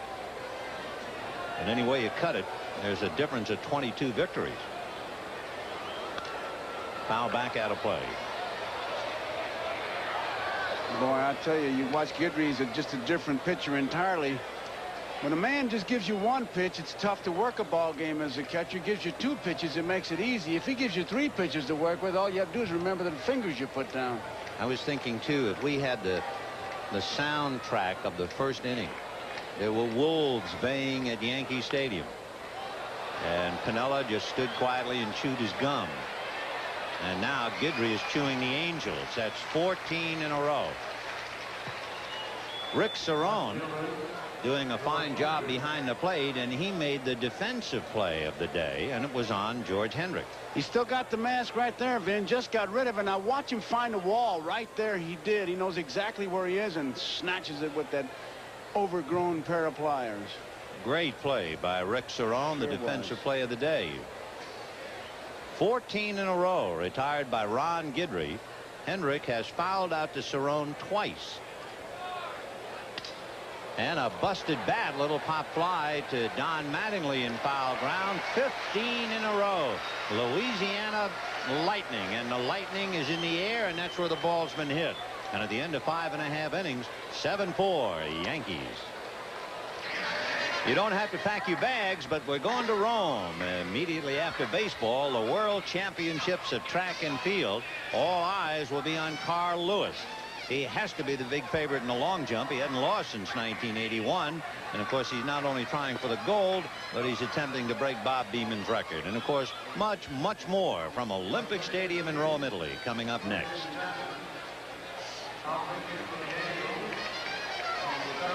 Coming out on the mound at Yankee Stadium, and I'm sure as he came in, it had to really mean something special to him. Somewhat of a local boy from the other side of the Lincoln Tunnel. From Hoboken, New Jersey. That's where he was born, Jack Lazorko. So it's been Don Sutton, Gary Lucas, Willie Frazier, and now Jack Lazorko. Last year he pitched briefly with Detroit. Lazorko will be pitching to that man Henderson again, then Randolph and Mattingly. Ricky is 2 for 3. Remember, the Yankees going over the 2 million mark. And it will put them in the 2 million mark for the 3rd straight year and the 10th time in the last 11 full seasons. Foul back. The Yankees a big draw on the road as well. And they're the first club in the major leagues to exceed the 2 million mark both at home and on the road this year. When you said big draw on the road, reminds me, Ken Nigro, you remember the... Oh, yeah. He had a great line. He said, working for the Yankees is like traveling with the Pope. Wherever you go, there are people. People in hell. Ricky Henderson strikes out. 1 away. Willie Randolph grounded out and doubled twice. 7 runs, 11 hits for the Yankees. 4 runs, 4 hits, all in the first inning for the Angels. After DeCinces walked to open up in the 2nd inning, Ron Guidry has retired 15 consecutive hitters. 4-1. I think the big thing about that are all those pop flies and fly balls. That's pretty indicative of the kind of stuff he's got. 1 ball and no strikes to Randolph. Mattingly on deck. In there, 1-1. By the way, we were talking about next week. Joe and I'll be at Shea Stadium in New York for the St. Louis Cardinals and the New York Mets. They have played 12 games, and they have split the 12, and they have split them as evenly as possible. The 6 games played in St. Louis and the 6 played at Shea. And they have 3 at Shea and 3 left in St. Louis. Meanwhile, Toronto, another contender in the American League East. Toronto a game and a half behind Detroit and leading Seattle 3-0 in the 7th inning. Foul ball. Sometimes you might wonder what ball players do before they even come out for batting practice. Willie Randolph, who's been out with that operation, he was in the clubhouse, batting stance and bat, looking in the mirror. And I said, what are you doing? He said, just got some checkpoints I want to check. This is a good ball player.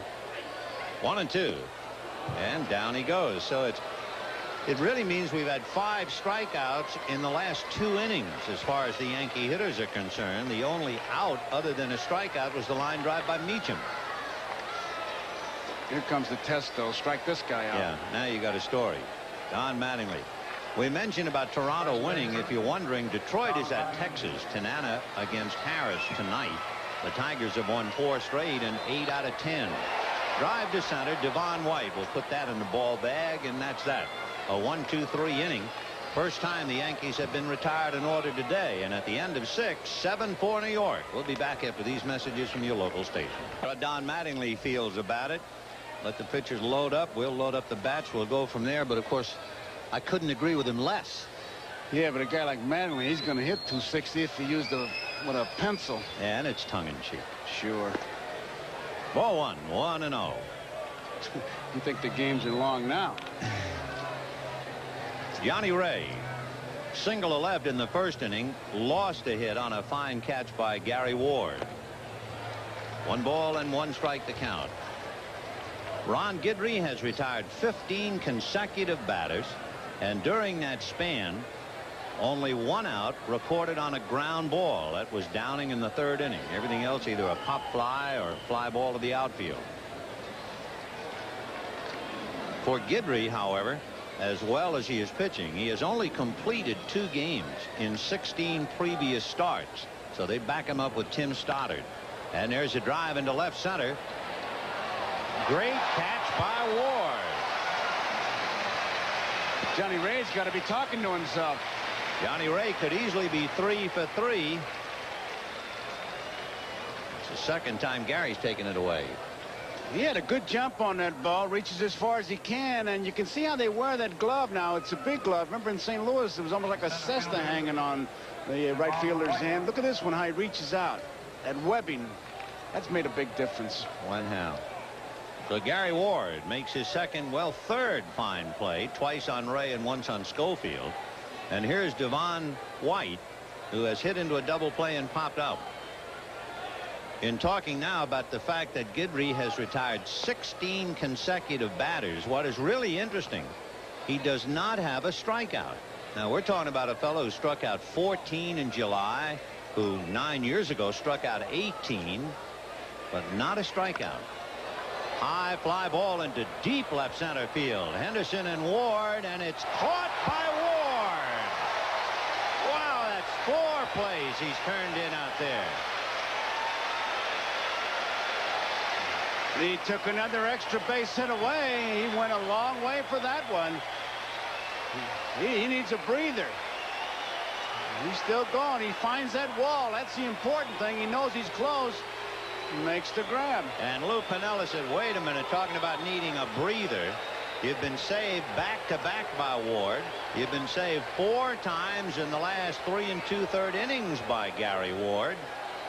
The Ward's going to make a highlight film today. And Piniella is out there talking to Ron Guidry. I think he's really trying to give Ward a breather is what he's doing. There's no strategy to be talked about here. I mean, the man has retired everybody. I'll guarantee you we've seen the numbers of the outfielders, but it was Ward who needed the breather, not Guidry. Ron Guidry had come into today's game having made 96 strikeouts. He had 14, as we told you, his high, and his last time out, he struck out 10 Oakland A's. That was on the 31st. He's had 7 a couple of times. He had 9 earlier this year against Toronto. And he doesn't have a strikeout, and he's retired 17 batters in a row. And here's DeSancey, who walked and flied to left. Ball 1. It would have been funny if Piniella goes out, talks to Guidry, and then looks out and waves to Ward as if say, are you ready? Ward waves out, okay, I'm ready. Usually when an outfielder needs a breather, it's because balls are going off the wall, but the Yankee guys are catching them. 1-0. Well, Big Stoddard is still throwing back at Guidry, so he's ready if they think that needle is hit empty, but he's just getting them out, and that's the name of the game, one way or the other. 3-0.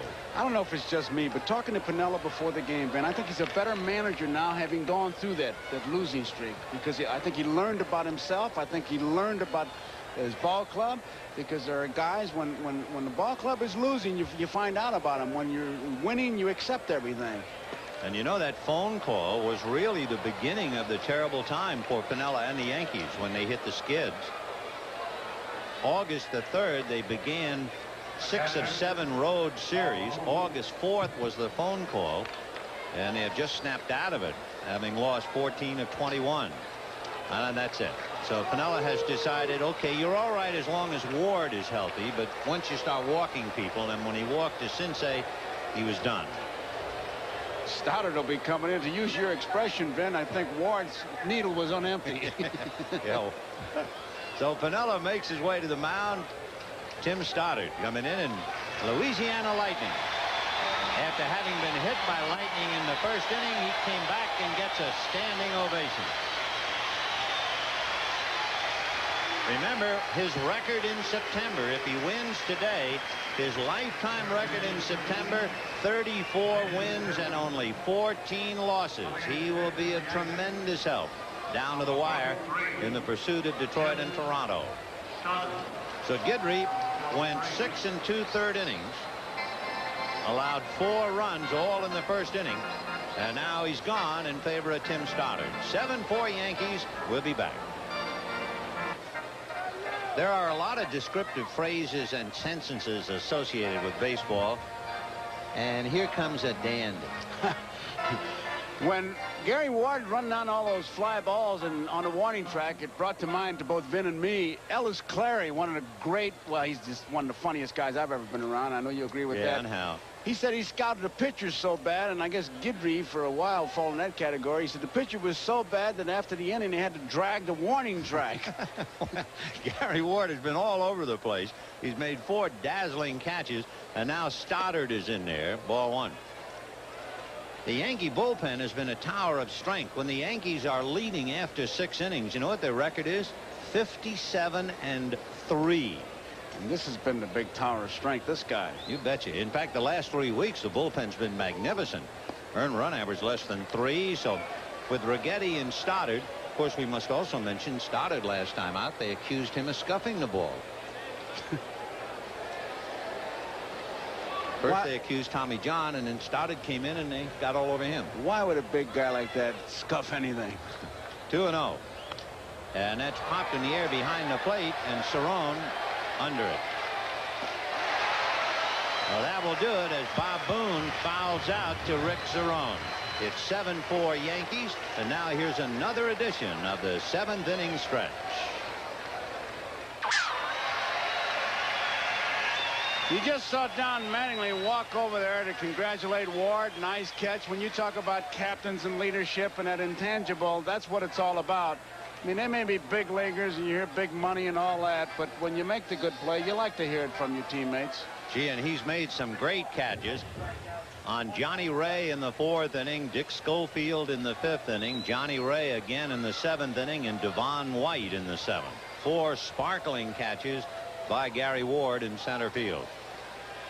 Dave Winfield, Mike Pagliarulo, and Dan Pasqua coming up in the 7th, with the Yankees leading 7-4, and they'll be facing Jack Lazorko.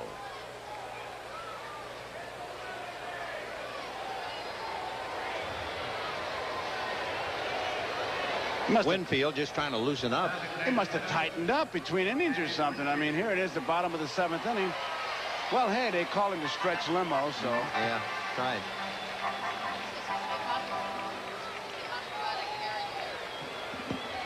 Winfield grounded out, then single to left, and single to center. He's 2 for 3. His single to left in the 3rd inning tied up the game, and then he scored the go-ahead run to give the Yankees a 5-4 lead. And his base hit drove in an extra run in the 4th inning. 1 ball and no strikes to Dave Winfield. It's been Sutton, Lucas, Frazier, and Lazorko. The Yankees trying to beat the Angels 9 out of 11 and 6 out of 7 here at the stadium.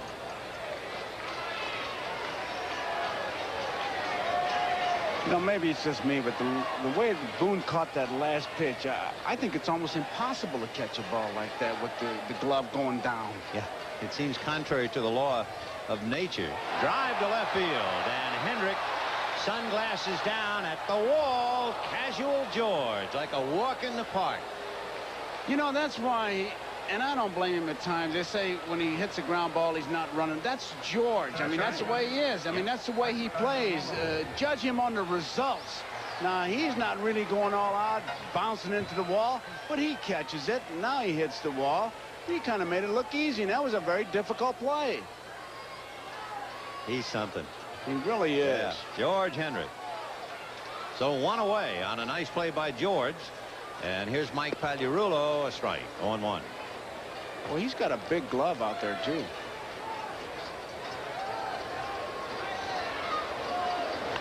And a line drive and a great split. Lazorko, Looked like never a mind hockey catching goalie. the ball. I love that split. Yeah, like a hockey goalie. He was going to prevent a score. Right back at him. Watch him. He's in pretty good position to field it. Balance, and there he goes. Yeah, there it is. Got a save. Good sinker. You can see it breaking away. He battled it. Fine play by Jack, and he did it before 31,566 paid. So the Yankees had gone over $2 million for the third straight year. Pasquez homered, walked, and struck out.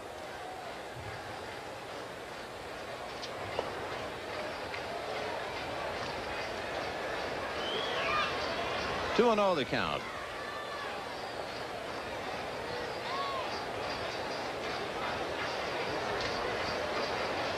It's 7-4 Yankees, bottom of the seventh.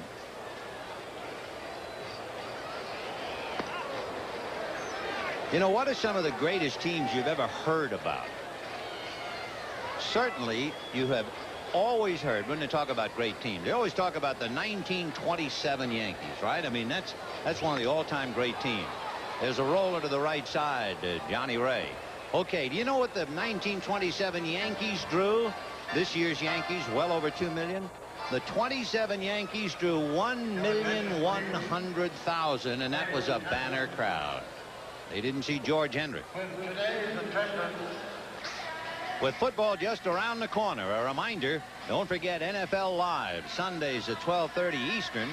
Join host Bob Costas with Ahmad Rashad, Paul McGuire, and Frank DeFord. Depth analysis of the game of football, all the late-breaking stories, produced by John Filippelli. I wouldn't miss it, I'll tell you that. I wouldn't miss it either. NFL Live next Sunday, 12:30 Eastern Daylight Time. All America will be watching. Is that okay, John? Bill Buckner coming up to hit for Dick Schofield. I did a scouting report on Buckner. Uh-oh. Okay? I said to Billy Buck, you still get a room closest to the ice machine so you can soak your feet. He says, yeah. I said, which is the worst town for you to get ice? He says, Toronto. Really? Toronto. I would think Toronto leads the league in ice. I would think so. You know, every time you see the weather, the cold front comes from Canada, right? And that's the toughest place to get ice for his feet. He got a little ice last night for only the 4th time this year. He struck out. That's all, 4 times as an Angel, and only the 23rd time in over 400 plate appearances. So Billy Bucks. Hard for me to look at him and realize that he is, quote, a grizzled veteran, unquote. I mean. Fly ball slicing to left field. Henderson is there. So Buckner, a fly to left, 1 away. So for the Angels, they've had 2 base runners since the 1st inning. And each time it was DeCinces, and each time a walk. So they have not been heard from at all since the 1st. Well, you talk about some termites hitting the bat rack. Woo. Joyner doubled in the 1st inning, but since then 2 fly balls. Make it 3 fly balls.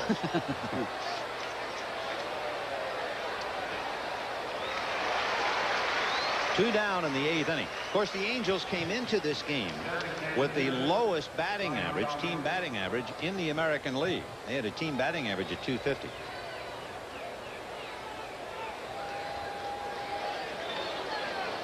So Gene Mauch will just have to look to John Candelaria tomorrow against Tommy John in the final game of the series.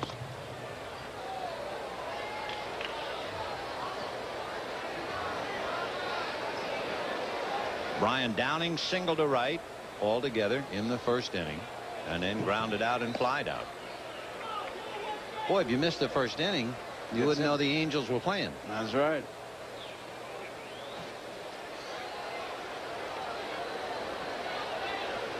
Two balls, no strikes. Ball 3. Angels got 4.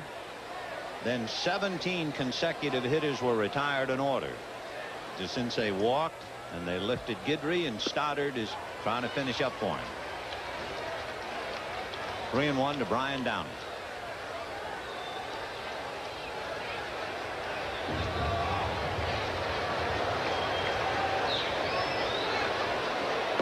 In there.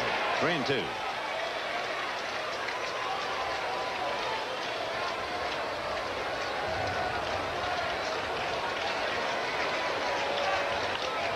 Popped in the air foul off to the right of the plate. That will carry back in amongst the customers.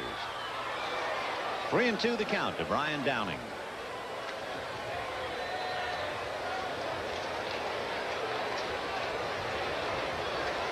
There isn't much to choose as far as the Yankee pitching staff and the Angel pitching staff. The earned run average almost identical prior to today's game. Line to right. Pasqua on the run. So the Angels keep hitting the ball in the air, and the Yankees keep running it down. And we have 7.5 innings in the books. The Yankees 7 and the Angels 4. The Angels make the change. Remember, Buckner batted for Schofield. Gus Polidoro, who has a 9-game hitting streak, but he couldn't find his way into the starting lineup, is going to finish up at short. And what a day Gary Ward has had. Ward lined out hard to right, single to center, double to right center, and has just dazzled in center field.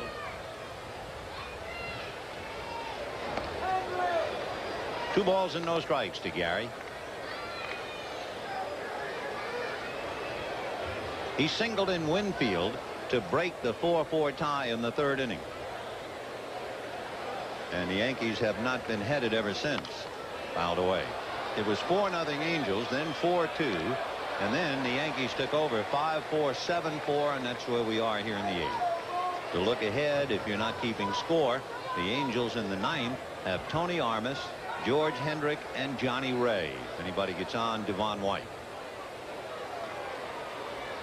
Fastball hit in the air to right, fairly deep, but Armas has a play on the track. Might be time to bring you up to date on other games, and here's what we have.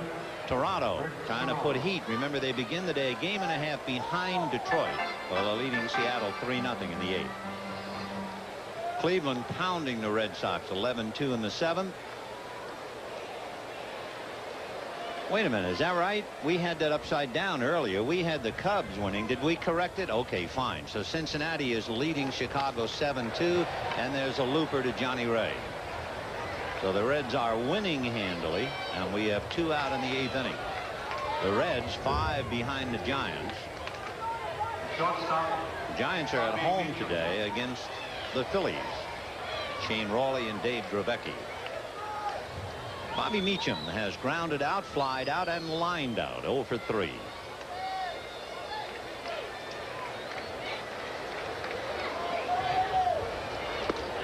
So Toronto and the Yankees trying to catch Detroit. Detroit a game and a half in front of Toronto, 5.5 in front of the Yankees. The Tigers play tonight in Texas.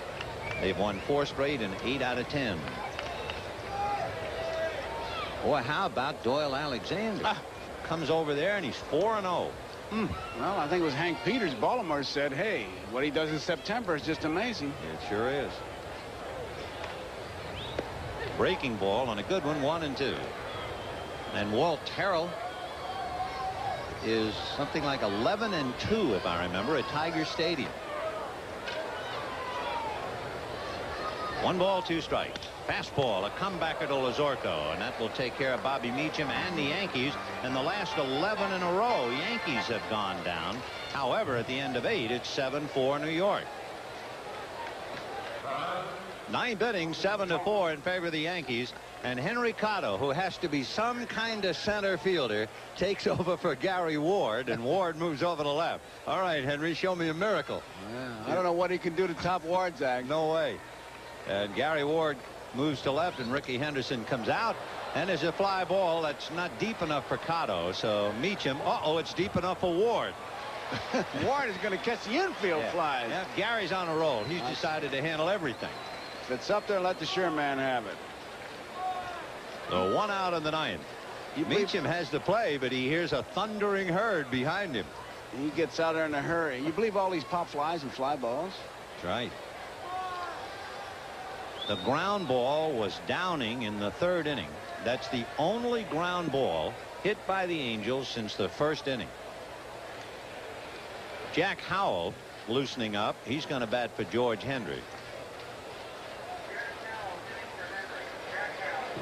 So Howell will become the 3rd Angel pinch hitter. Buckner flied to left.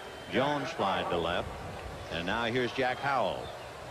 And I'll tell you something. Having been trained by Jerry Kendall, former major leaguer who's at the University of Arizona, you can bet me. I'll bet the house he takes the first pitch after Rupert swung at the first pitch. Well, Howell, by the way, has had 5 hits in his last 10 at-bats. There you go. Strike. So Jerry's watching. Give him a plus. Yes, sir. Jerry, good baseball coach. Jack had a home run and a run-scoring double last night. Breaks his bat and hits a drive to right field. It's a broken bat home run. How do you like that? It? Check the bat, right? Check the bat is right. The broken part went beyond first base. And they want to check it, too. That's the first broken bat home run I've ever seen. In the seats. I can't believe it. They want the bat. Piniella wants that bat. And everybody's hollering the bat, the bat. And they're taking the bat over to the dugout, and Piniella's ticked. John Shulock says, oh, never mind. That ought to go in the trophy case, pal. A broken bat home run hit about 350 feet. And by the way, it's the 8th pinch hit home run. Can't believe it. It looked like he hit it right on a trademark. Let's see. It's inside. And I mean, that bat is broken in half. I was going to say you might be able to see it. No. That's about 5 rows up there, too. Now, let me ask you. What? You and I have been around a long time. How many times? I've never seen a broken bat home run. That's it. Whew. Well, that sums up the whole year. That's it. And ladies and gentlemen of the jury, we rest our case. We'll be right back. Jack Howell having something cold sitting between Mike Witt and Jerry Royce. Sitting between 2 pitchers, I guess. But watch this bat disintegrate. He's going to wind up holding the handle. The meat part of the bat went down to first base. But where the ball wound up is shocking. Tim Stoddard has a 2-run lead, but is still somewhat in shock. Lou Piniella first gestured to John Shulock that he wanted the bat. Yeah, Winfield was on the top step. I think I would check everything. I mean, I think I'd check the bat. I think I'd get a weather report. I've never seen that. No. That's a film clip that doesn't just go to This Week in Baseball. That ought to go to Cooperstown. That's a Ripley 1 in a million. The ball probably went 5 rows back. 340, 350 with a broken bat. It's 7-5 in favor of the Yankees. The young bat boy took both pieces of bat, and it wasn't even left in the dugout. It's gone. And when they first hollered to the bat boy, give us the bat, the kid just kept coming, and then finally Shulock took 1 step towards the Angel dugout and then kind of gestured in disgust, oh, never mind. Yeah, but you would think if the bat broke as cleanly as that one did, that, you know, what's the difference what you got in that Super Bowl? I don't know. It's mind-boggling, really. It is. It really is. Yeah. I don't know. Here we go again. The ball is souped up. Maybe the hitters are ahead of the pitchers or something. Dave Righetti will now pick up. I was going to say pick up the pieces, but that's already been done after Howell's at bat. Johnny Ray, who has to be glad if nothing else that Gary Ward is not playing center field now. He's playing left. Ray singled a left. Ward robbed of him an extra base hit in the 4th inning and robbed him again in the 7th inning.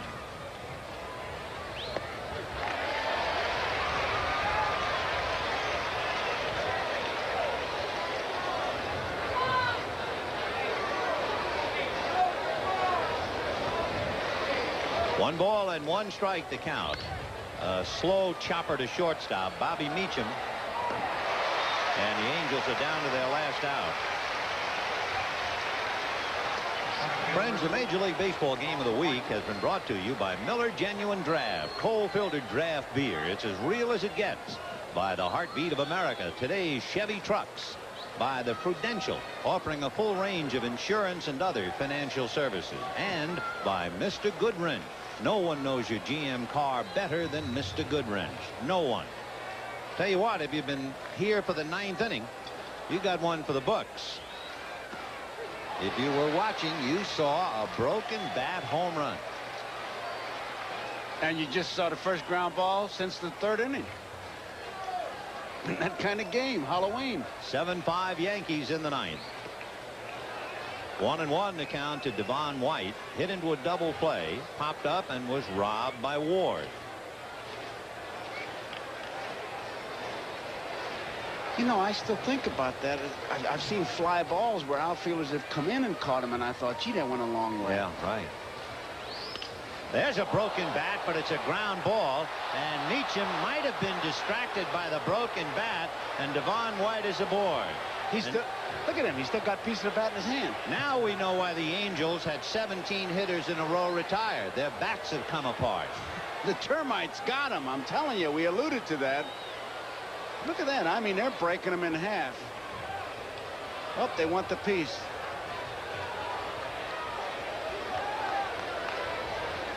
They're going to give Meacham an error. That had to be distracting. Oh, I would think so. So with 2 down, Devon White gets a broken bat error. And Doug DeCinces coming up, and there's a swizzle stick, to say the least. But the other bat, the home run broken bat, that's not in the dugout anymore.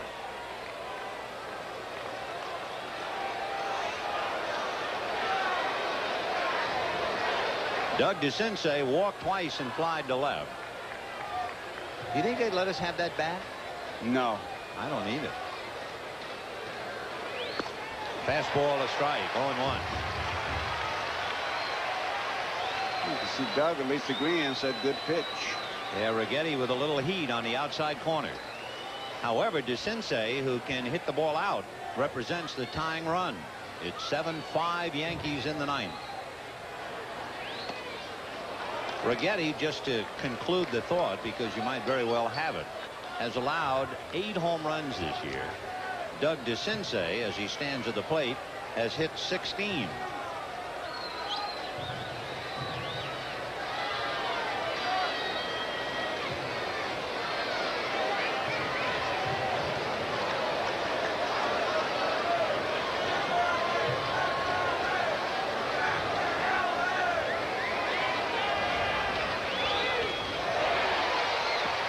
Is that just missed? Yes, just missed. So Devon White moves on to second base.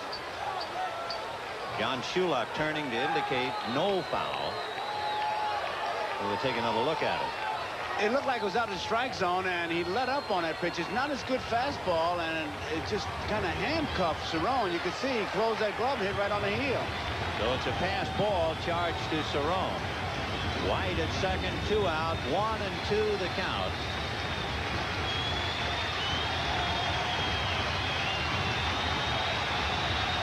Seven-5 Yankees in the 9th.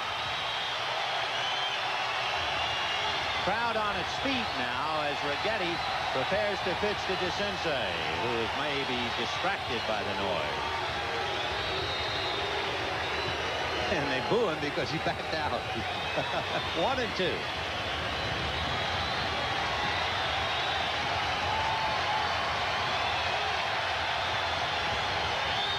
And it's whacked down the left field line in the corner. Foul. So DeCinces came that close to tying it up. What DeCinces did that time was sit on the fastball, got it, and turned on it too quickly. And look at him try to motion it to stay fair. Knows it's foul. Righetti pulling the other way. Yeah, Righetti genuflecting and praying it would go foul, and it did. 1-2 to DeCinces. DeCinces is 0 for his last 13 at-bats.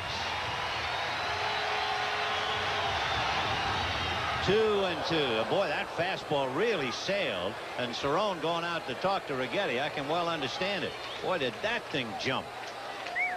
He just turned it loose as hard as he could, and I think what Cerrone wants to do is just to find out exactly what he wants to do. What does he want to throw? Where does he try to throw it? Cerrone keeps looking at the mitt, at the webbing of the mitt, and that pitch, I think, came close to taking the mitt off his hand. Toronto has defeated Seattle 3-0. So for the moment, they are a game behind Detroit. It will either be 1 or 1.5, depending upon what the Tigers do in Texas tonight. 2-2 to DeCinces. Ball 3. On deck is Bob Boone. The difference, of course, DeCinces has 16 home runs. Boone has only 2.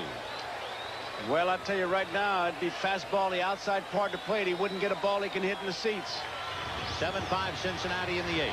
All right, 3-2 to Doug DeCinces, representing the tying run.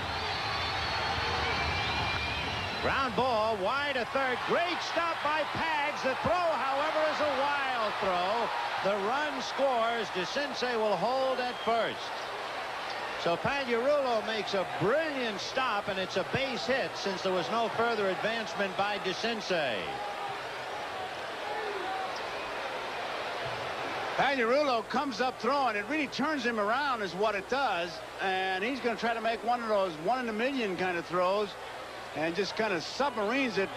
Manley had no play, and they get a break that it hits the bottom part of the railing and comes right back into play to where DeCinces could not advance, and now we got Pettis going in to run for him. So now they put some good wheels at first base in Gary Pettis, representing the tying run. So Bob Boone coming up, and when Pettis comes into the ball game, you immediately wonder, because Gary has stolen 20 out of 24. Boone, meanwhile, is a contact hitter. Boone has struck out less than 10% of the time. So we'll see if Gene Moore comes up with a play. It's 7-6 Yankees in the 9th.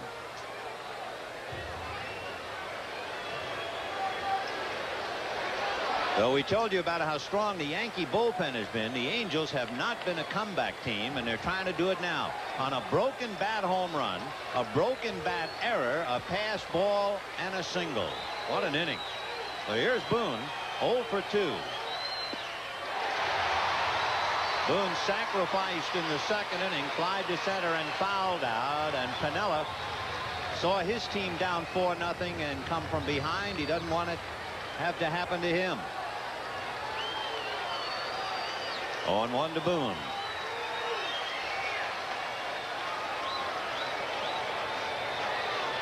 The Yankees were fortunate had the ball not come back to the infield. Had it gone way down the line, DeCinces and now Pettis might have been in scoring position. On the outside corner.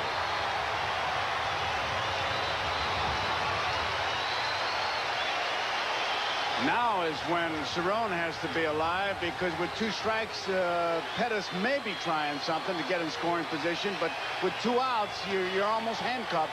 Yankees 7, Angels 6, 2 out in the 9th, and the crowd on its feet. Just missed the corner. Oh, what a pitch to take. Whoa. And Moore, knowing that he has a guy up at the plate who's been in 1,900 games, it took a lot to take that one. Outside. 1 ball and 2 strikes.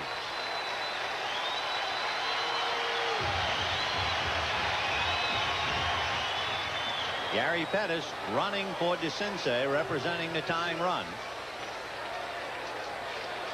7 runs, 11 hits for the Yankees. 6 runs, 6 hits for the Angels. 1 ball, 2 strikes. And it's fouled away.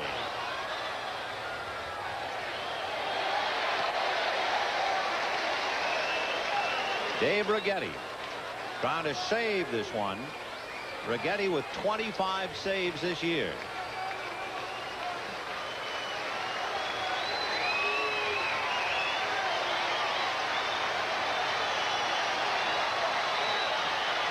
Got it.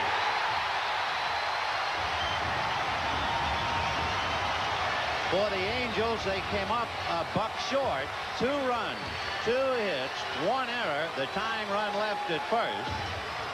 Today's NBC Miller Lite Player of the Game is outfielder Gary Ward. Miller Lite is happy to present a check for $1,000 in the name of Gary Ward, who was absolutely scintillating. And the check will go to the National Multiple Sclerosis Society. It was almost 3 games in 1. It really was, Ben. You stop to think of a Guidry start and all the fly balls and pop flies, the broken bat home run. We saw a lot of kind of different baseball today. And a reminder, coming up next, the World Championships at track and field from Rome, Italy. Carl Lewis trying to break Bob Beeman's record for the gold in the men's long jump right here on NBC. A reminder again, the Yankees beat the Angels 7-6. Ron Guidry is 34-14 in September, and the American League East is still alive. For Joe Garagiola, this is Vin Scully. We'll talk to you from Shea Stadium next week, and from Yankee Stadium, so long.